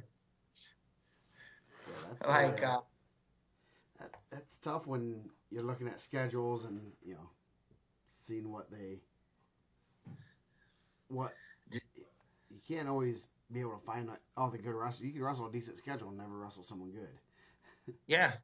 Man, this is the next 2 weeks. I think the board's gonna be turned up to 100, which is good. Turned up to 11. I heard. Some amps only go to 10. That one's gonna go to 11. Yeah. Those guys, that'll be a fight. I mean, I thought that was going a little hard. I mean, she's undefeated. She's a returning medalist. There were some strong opinions being thrown around. It's okay. We can all have different opinions. Yeah. But man, Indiana Pride. That's good. But to say like that Weaver would tech Szymborski, I mean that's pretty tough. Yeah. I would like to see how many times Szymborski's been teched in his career. Probably not very often. I mean, I think that people tend to forget like how good he is because he doesn't wrestle a lot of summer stuff because he's a pretty good football player. Yeah. But I think that one's kind of like that's tough for those guys, right? But those guys were going hot. Conway's still catching strays. Yes. Like they're not even the top team, and teams are still going at him. Brownsburg's like skating under the radar. No one's throwing that Brownsburg hate. They're Crown Point's still getting the hate. Yeah, Crown Point was third. They didn't even. And they got beat up by Center Grove pretty good at Chief State, and they're still catching strays. Yeah. I can't believe Crown Point wasn't your favorite sports team. Crown Point Wrestling. Dude, I was gonna pick Calumet Wrestling. Shout out to the Warriors, man. 99 and the 2000s, you know. Uh, yeah, Weaver, Brewer, Henke, Wetzel, Bartozik, and Abad. Like, dude, I feel like those ones are interchangeable. I mean, that could change week to week. Schrader, Goldsberry. I haven't seen Goldsberry in there a little bit that much lately. Riggleson's back. I know there were some rumors that he wasn't going to wrestle, but he's back in there. Had a good win over Hartley Hoover. Yeah, I'm catching up on some of the comments. Well, did they say they know who's taking over for the 99s in the 2000s or not? No. It's about the Campo. If you know who's taking over for the 99 and 2000s, then that means you're cool. That means you're in the club. So what'd you say? They're talking about what? I didn't see the whole Ocampo and stuff and all those. Oh, you're on the actual board. Yes. If you're not regulating, who is? Am I supposed to be regulating it? It wasn't anything bad, but I'm in there like fine, let's go. Yes. Yeah, you're oh yeah. Oh, Big Weaver by Tech Ball. Woo! Dude, I'm in there throwing messages in the group chat like, hey, go stir this up, boys. Yes. Yes. Heavyweight, still Simborski, Forrester, Isaiah Kuhlman. I had Jump Evans. I don't know. I sometimes you trust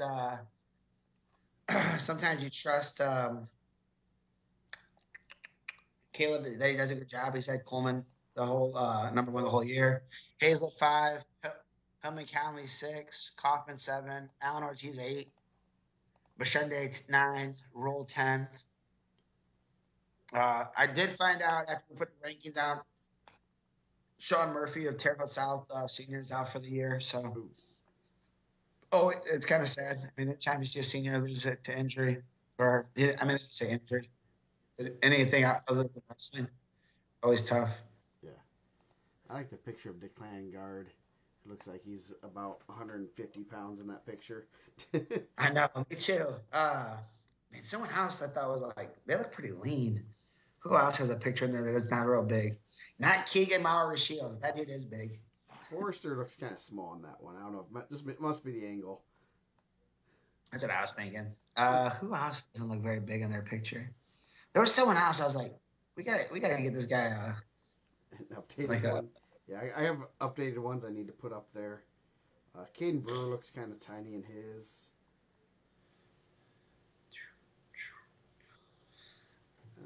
Man, dude, I thought the heavyweight from Wheeler and Coach Cook could probably have a better idea.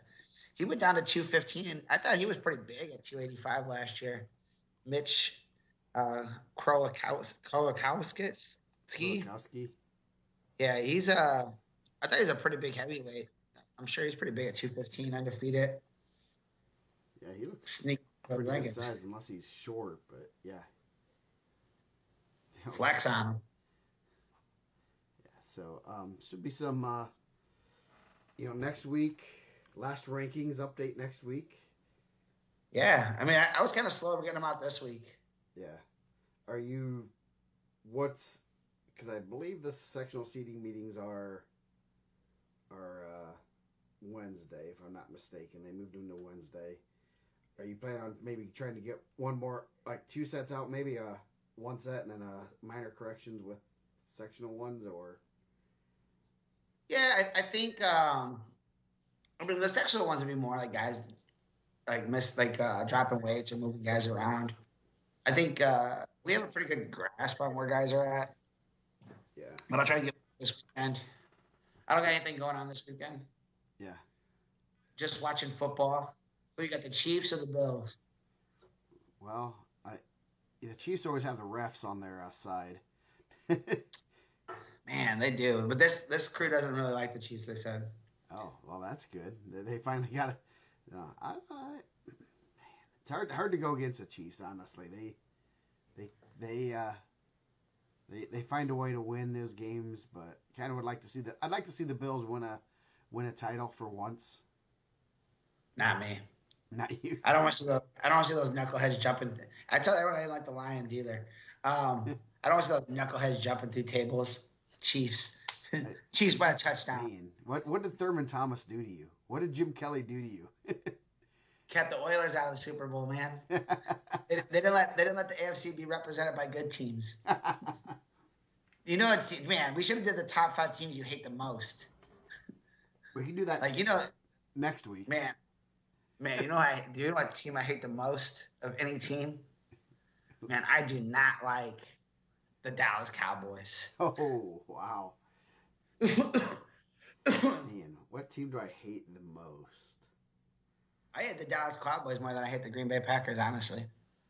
Man, I'm trying to think of, like, what team do I want to lose? Man, that's a good one. I'm trying to think of, like even maybe, like, baseball-wise, the Cardinals. Is that just because you're a Cubs fan? They do it the right way, man. Come on. Yeah. Yeah. The thing is, like, the Cardinals and the Brewers, you want to hate them, but they also win with just solid systems, and the Cubs have all the money in the world and still can't figure crap out. They're biblical losses, Joe. Yeah. They break even with the Cubs. The Cubs don't even make money. Oh, jeez, don't even get me started on that. You just said the Cubs Fest. You seen that? No money was being spent there. Oh, geez. No, they released those new jerseys, and I'm like, oh, I think they sold enough to pay Kyle Tucker for at least 3 or 4 more years. The teams that I hate, I can go by sport. You know what? Here's another controversial one. You know what I hate the most in wrestling? Yeah, I think you already know. I don't like Iowa. Yeah. I can agree with that. I just don't like their style. I don't like the way the coaches act in the corner. I get when I'm at NCAs at the ESPN, I'm Matt's side, so you get to hear what the coaches say and stuff. And I've already have a list of coaches that I'm like, dude, you guys are ridiculous in the corner. You're asking for stalling, as soon as the whistle blows. Stalling, he's backing up, and like, or this overcoaching kids. That's my biggest pet peeve, especially as a college coach, is like trying to coach them through positions. Head up, circle left, do this. And I'm like, if your guy is in college at the NCAA championships and they don't know how to finish on a single leg in various positions, then I think you kind of failed as a coach. Do you? So your truck doesn't say God, Country, and the Brands Brothers? No, it does not.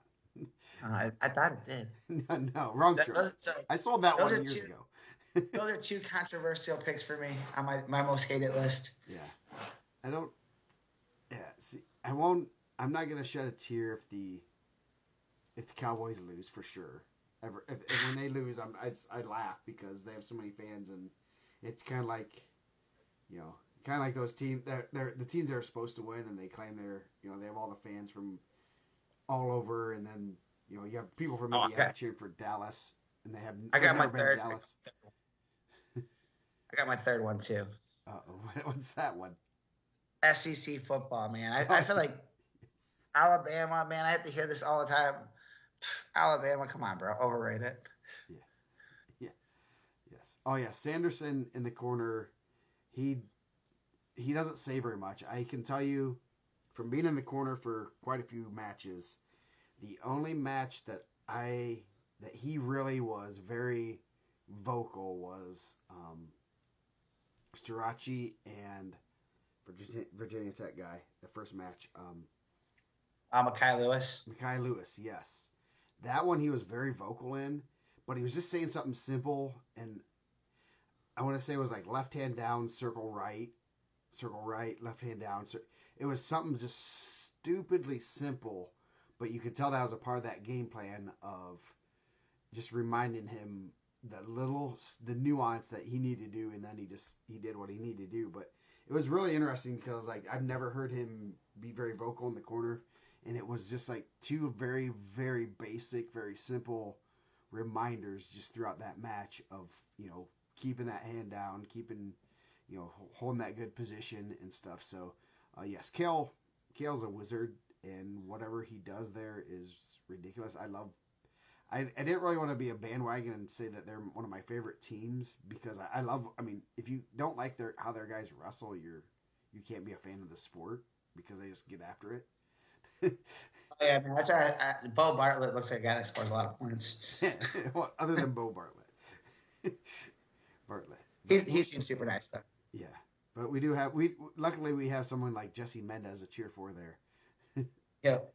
So and he likes to score points and he likes to make it obvious that make those other guys at 141 hate their life on the mat. So, but yeah, Sanderson's just I could talk forever. Just seeing what he does in the corner and the preparations before you get to that mat is what they do, and it shows. They don't. It's small adjustments that need to be made mid match. They don't have a lot to say there, and I think one of the things I think that they do is they're not constantly barking, and if they do say something, their wrestlers do listen, and like, oh, coach is saying something, I better listen because they're not just telling me random stuff to do. They're like, hey, you need to change something, and so you have more. Your voice is louder if you speak less. So.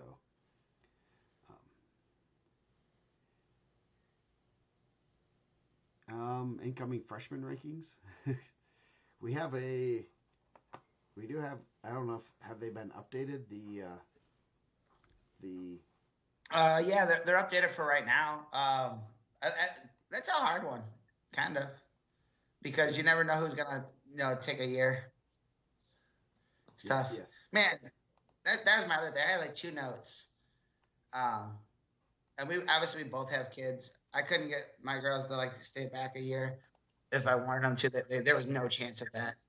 But man, I feel like if you turn 20 in your senior year, at any point you shouldn't be able to compete. Like not during the season. Like I feel like if you're turning 20 in December of your senior year, you shouldn't be able to compete. Like think how much mature you were at 20 years old.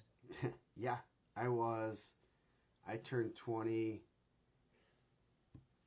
freshman year. I was 18 the whole time. I turned 19 at the end of my freshman year. I turned 20 at the end of my sophomore year in college. So don't you feel like and maybe this is me being an old man. I don't look at it enough, I guess. But like one, you're going to school like you could be wrestling 15-year-olds. Like 14-year-olds. Like you're a grown man. And we both have kids. Like you could be wrestling 20 years old. You got a mortgage, bro. Yes. You could have a wife and a kid at 20 years old. You shouldn't be wrestling babies. There, Ken. I just put that link in there on the board. I don't like that if you turn 20 during the year that you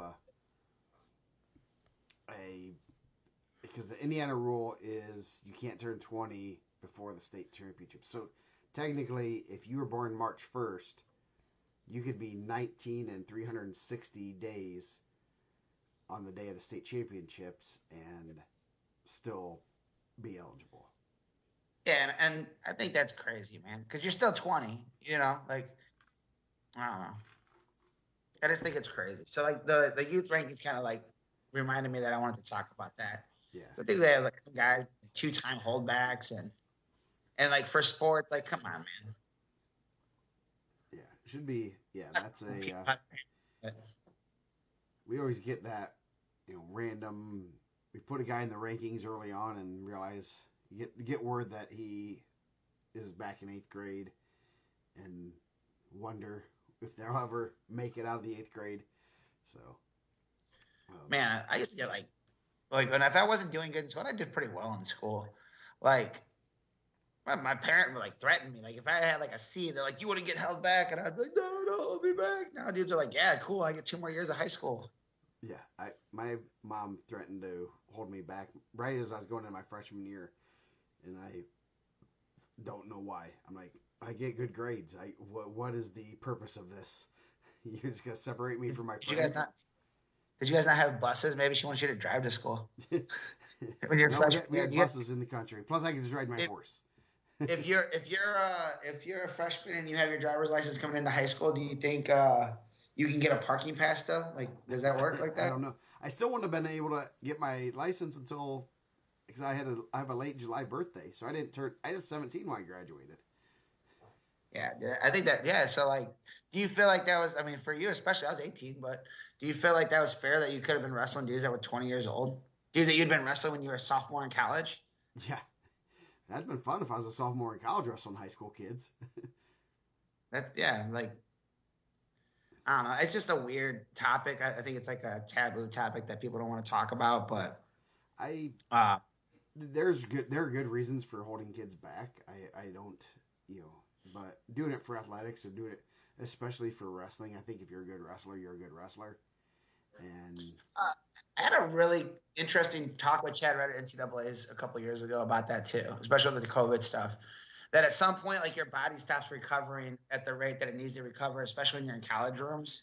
mhm, Like there's like a peak age where like you're in the decline. You're not like obviously as a college kid, you're not recovering your body like if you're like a professional athlete. Like they said, Derrick Henry spent 200K on his body, but like college kid's not doing that. yeah, Like he's just the wear and tear. yeah, and I for because this year is seniors kids that could have been held back due to COVID. I'm not, and I know there are a couple kids that I heard through the grapevine that they weren't sure they would have been freshmen during the first COVID year.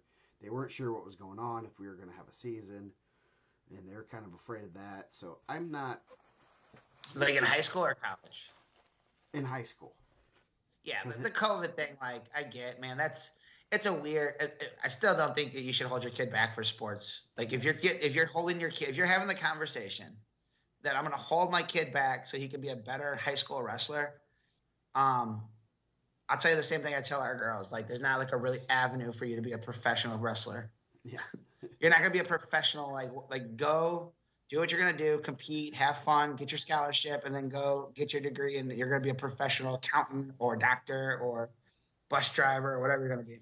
yeah, yeah. No, If that's your kid's a bad student, he can't read, keep him back. But that's you should have found that out in the fourth grade, not the eighth grade. yeah, yeah, definitely. Ken, those are all. I don't. Those aren't all eighth graders. That's all just middle school kids. Yeah, I think that's all. Yeah, youth kids.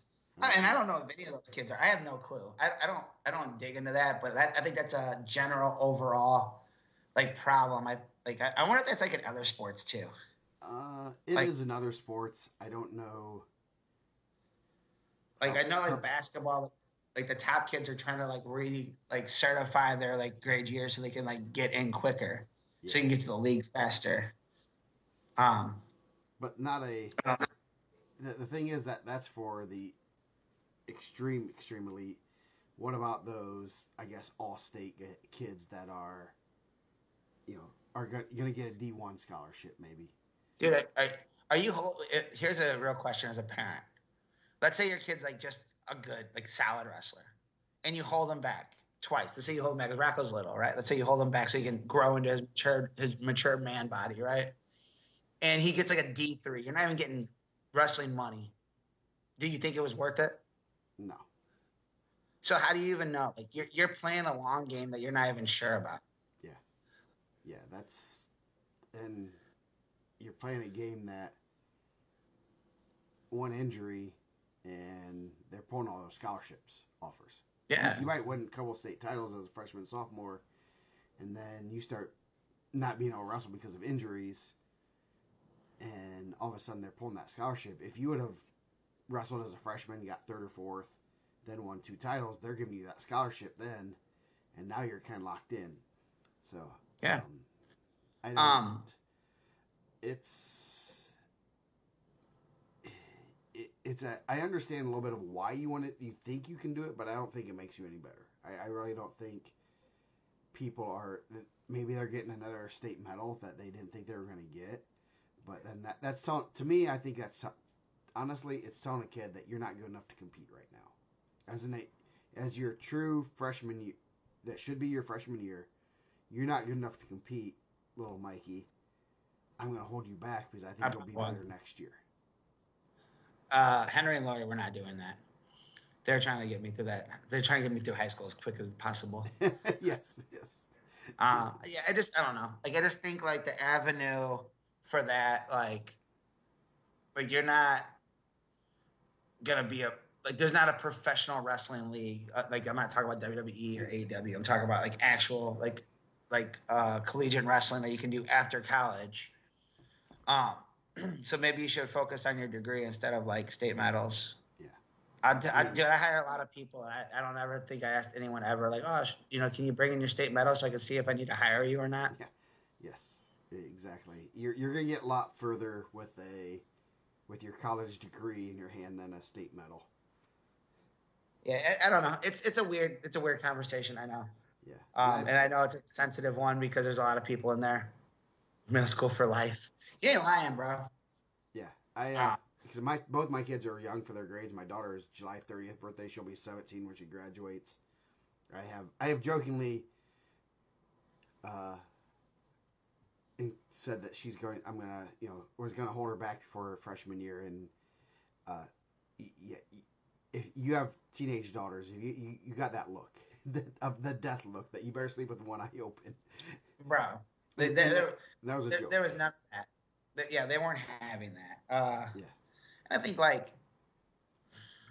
I mean, there's a whole bunch of things on that. And I've asked Rocco. He's third grade, so people that don't know, and he is big into baseball. So, I'm like, well, what if I hold you back and you have a better chance of going pro? He's like, nah, I'll be good enough. And it's a little cocky, but at the same time, I think he understands that. Well, what if I hold you? If you get held back, I'm telling you, you're not good enough. He's like, I'm good enough. That type of mentality is going to get you further than saying, oh, well, I'm not good enough. So it's a weird, I just don't know how you bring it up with your kids. That's my, how do you say, hey, let's be held back because you can win a title as a freshman. I don't think you can win one next year. I know Coach P wants to do this like forum after the season where we like kind of talk about the state of Indiana wrestling and a whole bunch of stuff. And we kind of talked about it when I was at work the other day when I was supposed to be working. But like, I guess if you're being held back and you're not going to the community school that you were in middle school with, I guess it's like less hard for you to like make that jump, right? Mm-hmm. You're just a new kid. They don't know if you were like in 8th grade last year or not. Yeah. If you just showed up, like if you're like, hey, I live in Griffith and now I'm going to IndianaMat, which never happens. I'll tell you that never happens. And you stayed an extra year at Griffith Middle School or homeschool or whatever, and then you jumped to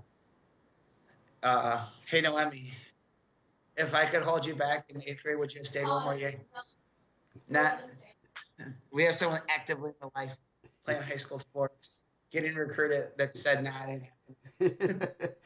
Is she giving you the look now? She like looked at me like I was stupid, like it was the dumbest question she ever heard. So yes, but like the other day she asked if she could stay out till midnight, so I gave her the same look.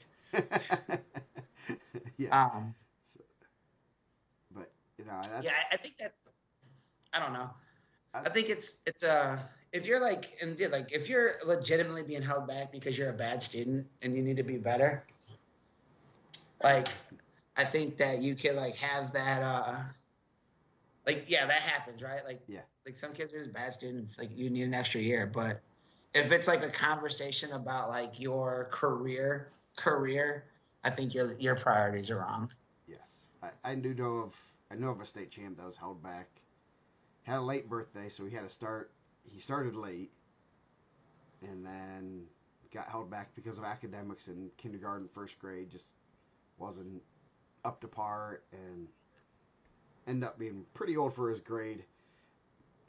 But at the same time, it was never like to be for athletics. It was way before they knew he was even decent at wrestling. Yeah, so, I think that someone asked me before, like, well, Jesse was held back. I was like, he was held back like 3rd grade or something. Like, you think that they were like, I bet he's going to get 4. Let's project the weight classes he'll wrestle when he's in high school, when we're in 3rd or 4th grade. Like, yeah, in that situation, I completely understand. But, like, that, like, hey, I'm just going to – what do? You just hang out at the house? Like, I'm actually like interested right now. So if you say, hey, I'm not gonna go to high school next year, I just finished the eighth grade, you just stay home. Sign me up, bro. Yeah, yeah, yes, yeah. Do you have to do like homeschool? Or do you have to do two eighth grade years as homeschool? I have no clue what, because I know a lot of them do the homeschool thing. Um, And like, how does like the Indiana school like approve that?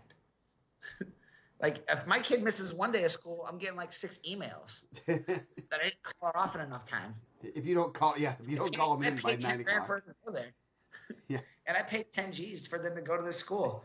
Like, let me take a day off. yeah, like we need a mental health day. Yeah, Like, I'm like generally interested. Like, so like if you finish the eighth grade and then you're like, say, I'm gonna like take a year for whatever, grow a year. Let's say you're 75 pounds, you want to be 106. You're gonna put on 25 pounds of muscle in a year. Do you just chill? eating lots of Are food. you like what are they latchkey kid? Are you like by yourself like your parents work?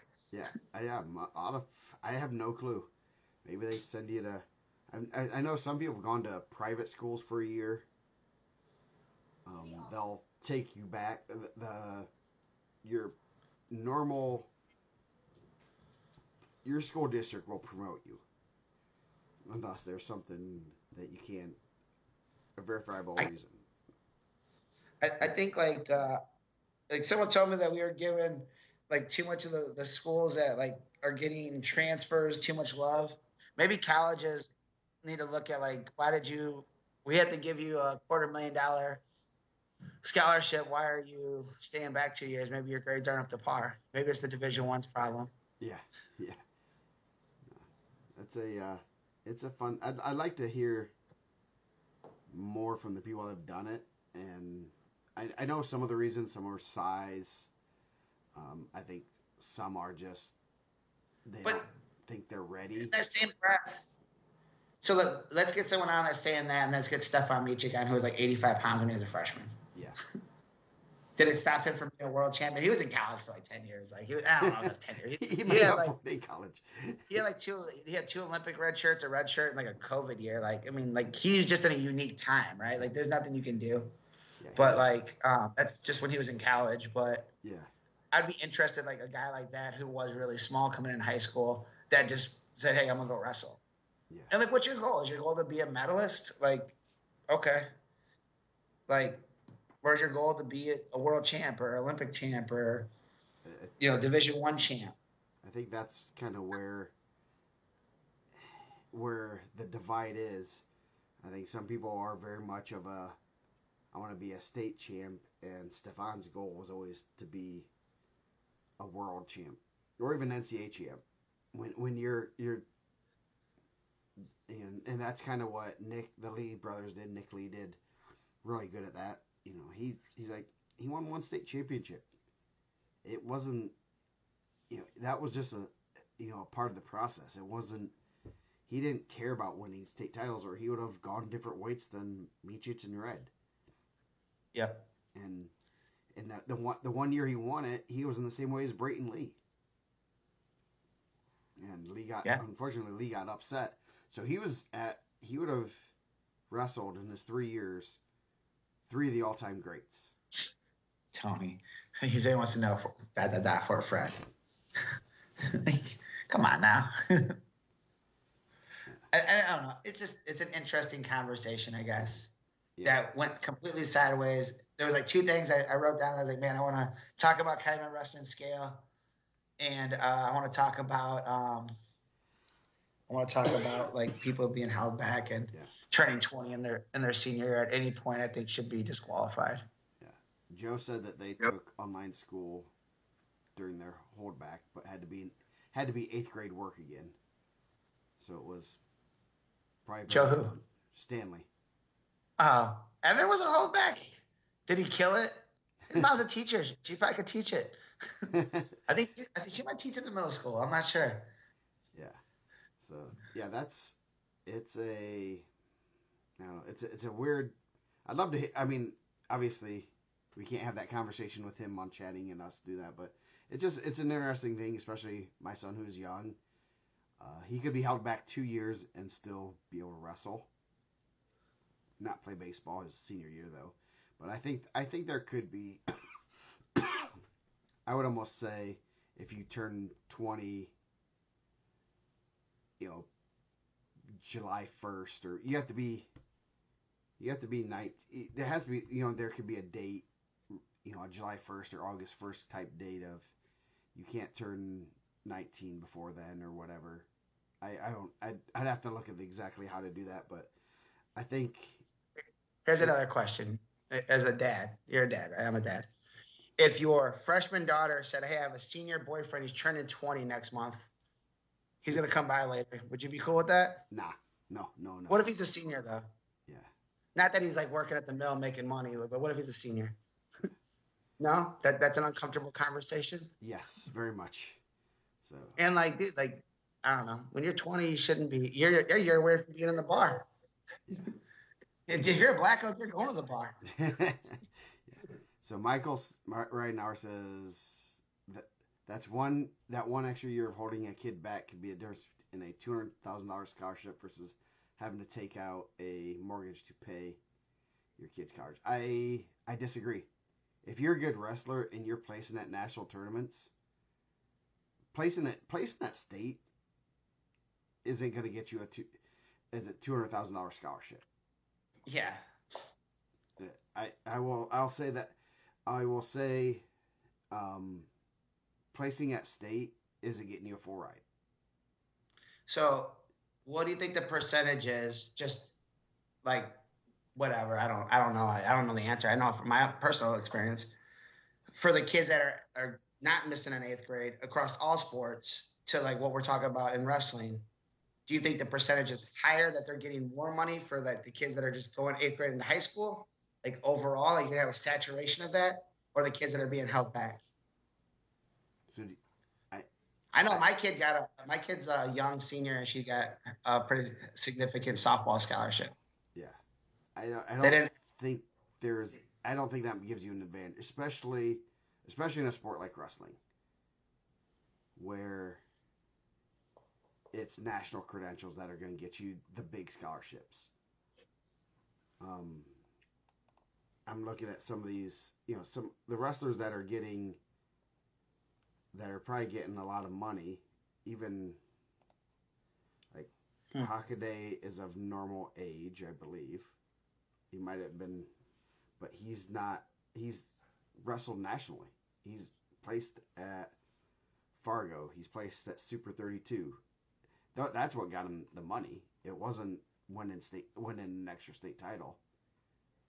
Did you see any college coaches at Brownsburg for Team State? Maybe one? I don't even know if I saw one. Did I see any? I don't remember seeing any. Saw a couple at Al Smith. Yeah. I think it was like guys that they're already kind of looking at. Yeah. I don't think a scholarship is not something that's going to get. You're not going to get a scholarship for being held back. And it's not going to be a difference between getting a scholarship versus not getting a scholarship. If you're good enough, and it might be, if you want to say it's a $50,000 to $100,000 difference, maybe, but it's not going to get you anything extra as far as a scholarship, because wrestling, you still have to beat the people in front of you, and wrestling is not a size-oriented sport. Yeah. Because you wrestle the same guy, the people your own size. Something like football, where you need to mature and get bigger, I can understand that. Baseball, basketball, where the older you are, the more likely you're going to be hitting puberty. So it's a crazy. So. Yeah, I mean, 4 state titles. I mean, I'm not. I have no clue who is held back and who's not. I don't have access to birth certificates. I'm not even asking people. But what do we have? How many 4-time state champs do we have? It'll be 11 now, I think. If we have 10 right now. And I don't think Alex was a holdback. I don't think Angel was a holdback. I don't believe Jason was a holdback. So that's 3. I know Jesse was holdback young. CJ looked pretty young when he was a freshman. CJ was young. CJ was real young. He was he was a 16-year cadet. as a sophomore. So he was young. He was super young. I don't know about the guys real old. I don't know about Lance. Like that was before my time. So like Mauer wasn't a holdback. He was. Alex wasn't a holdback. I mean, yeah. So Mauer, Surtsis, Escobedo, Surtsis, Red, and Mendez. They were all worst case scenario. They would have been a one-time holdback like Jesse was. Jesse didn't turn. Jesse was still 19 his senior year. He turned 19 the year he graduated at some point. Here's another question too, I guess, to what who was it? Michael Rednow said. Do you think if Jesse would have not wrestled his senior year, he would have still got the same amount of money from Ohio State? Yes. That's weird. Ryan Ripley asks, how many in our power poll have been? For like that last power poll we just did. Again, like I'm not like pointing the fingers at anybody. I don't want to know anybody's thing. I'm just asking in general. This was actually more of a softball question, so but it has a huge meaning to wrestling because I know that there's a lot of that. I didn't ask anybody. I don't want to know anybody's birthday. I don't know how I'd get access to that. I'm not calling hospitals. I'm not asking coaches. I just think it's just an open conversation. And obviously we have people in the comments, and you and I are both parents, and we both have pretty small kids. Yes. Yes. Yeah. My daughters are very excited that they're both over 5 foot now. Oh, so. That's good. My daughter will be ecstatic when she gets to 5 foot, if she gets to 5 foot. Yeah. So she'd be a power forward for the family basketball team. She gets to 5 feet. Yeah. It's different, and I understand that's a different perspective. Like we're different sports, and I mean I don't know. My daughters are coached by the National Player of the Year in softball. She's I think 3-time All-American, probably one of the best players to ever come out of the state of Indiana. I know that she was a young senior. Yeah, you can.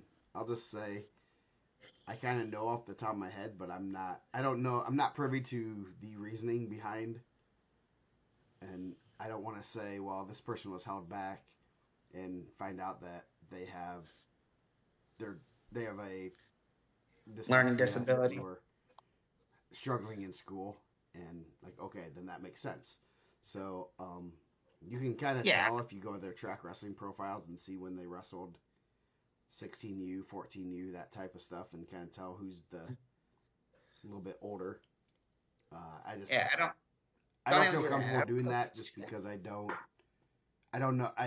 And we're privy to a lot of information, and we can kind of assume some things, but I don't want to assume stuff like that and say, well, they're a holdback, and then their parent comes back and says, yeah, well, they like the one kid I did mention that had a early mid-August birthday, and then had academic issues in first, second grade, whatever it was, and very well could have been them. Could be their parent might just say, we thought they were going to get a better scholarship if they did that. Then okay. My phone. I want to know what Coach Cook said. What percentage of kids who earn scholarships keep them for all 5 years? No. I think a lot of parents think that a lot of kids get full rides, and they don't. Only the elite of the elite get full rides, and I think you'd be so. I think the parents that are in those conversations about NIL money and things like that would be surprised at who's getting what and how much they're getting. Yeah. Not everyone's getting that Arch Manning money. No, they're not. So yeah, good conversation. We can. I definitely am interested in the potential town hall meeting. We definitely need 4 or 5 topics to talk about and how to make the sport. I know one that I would love to get. If you want to go off,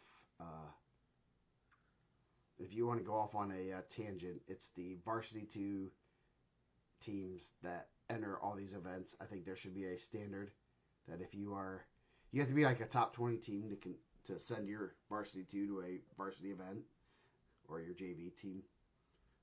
But that's I see too many of these teams now sending. I'm like, why are they sending? Why do they have a varsity two, and they don't even have a decent varsity team? So I don't know. I have some topics I can go over. What? I think that's an interesting piece. I think I know, like talking to Ed, he has some ideas of who he'd like to have in there, and it's across a lot of different like avenues. Like I think he's interested in getting some of the club coaches in there and different coaches from bigger schools or smaller schools. Mm-hmm. He gave me like a list. My phone died about like the year, like he essentially said like the regression of the sport is going back to like and dude, I don't know, I don't have the information in front of me, but that the top 3 teams are like having so many state qualifiers that we're regressing wrestling back to what it was like in the 30s when it was just like Hammond Clark and Bloomington, and that like so many less schools are represented. And like I said, like it's a cool conversation. I think it's coming from a place of goodwill. I think they want to help grow the sport. I think they want the sport to grow, but I'm not information enough. I'm just finger pointing down part of the problem because we cover media wise. Yeah, we're covering Alabama football. Yeah, it's definitely something to talk about and hear opinions and what can be done. It's a matter of taking actions that can help that fix the issues. So, and kids transferring, holding back, and things like that. Parents are not going to care about the health of the sport because in 4 years they're going to be done with the sport pretty much, unless they have another little brother or sister. But they don't really care about the health of the sport, so it's hard to get that through to them. And I understand that. I want am I going to? Do you want to sacrifice your kids' athletic accomplishments for the health of the sport? And that's a tough thing to say as a parent. Like, well, I want my kid to go have the best opportunity to succeed. Better coaching, better whatever, better environment, whatever you want to call it. But if they say that they're homeschool, they would have been, there to help that school be better. Yeah. And that's next week. Let's close with a rant next week. Let's talk about cutting weight. It's cutting weight, yes. Cutting weight next. Tune in next week for my controversial thoughts on cutting weight and how it's ruining the development of our sport. Yeah. So I did. Shutley majored Reyes, by the way. Wow. Good win for Shutley. Bismeyer. It's good to see Bismeyer wrestling. I thought that looked pretty scary at Team State. Yeah, I did. I thought so too. So, Kemp over Bayless. Gavin Kemp out there making a run, man. Yep. He's dangerous. So, just what was posted. So, but I think we ranted and raved and got to 11:30. So, we will 10:30 region time. Yep. I'll be back tomorrow night. Mike and I will probably be back Monday on our regular scheduled program. And last few days of the regular season, and then it's sectional week. So, Mike He's smart. Sit back and let the rankings ride and see how that goes. Yeah. See how it goes. They're usually wrong. Yeah. So, we will see you guys next week.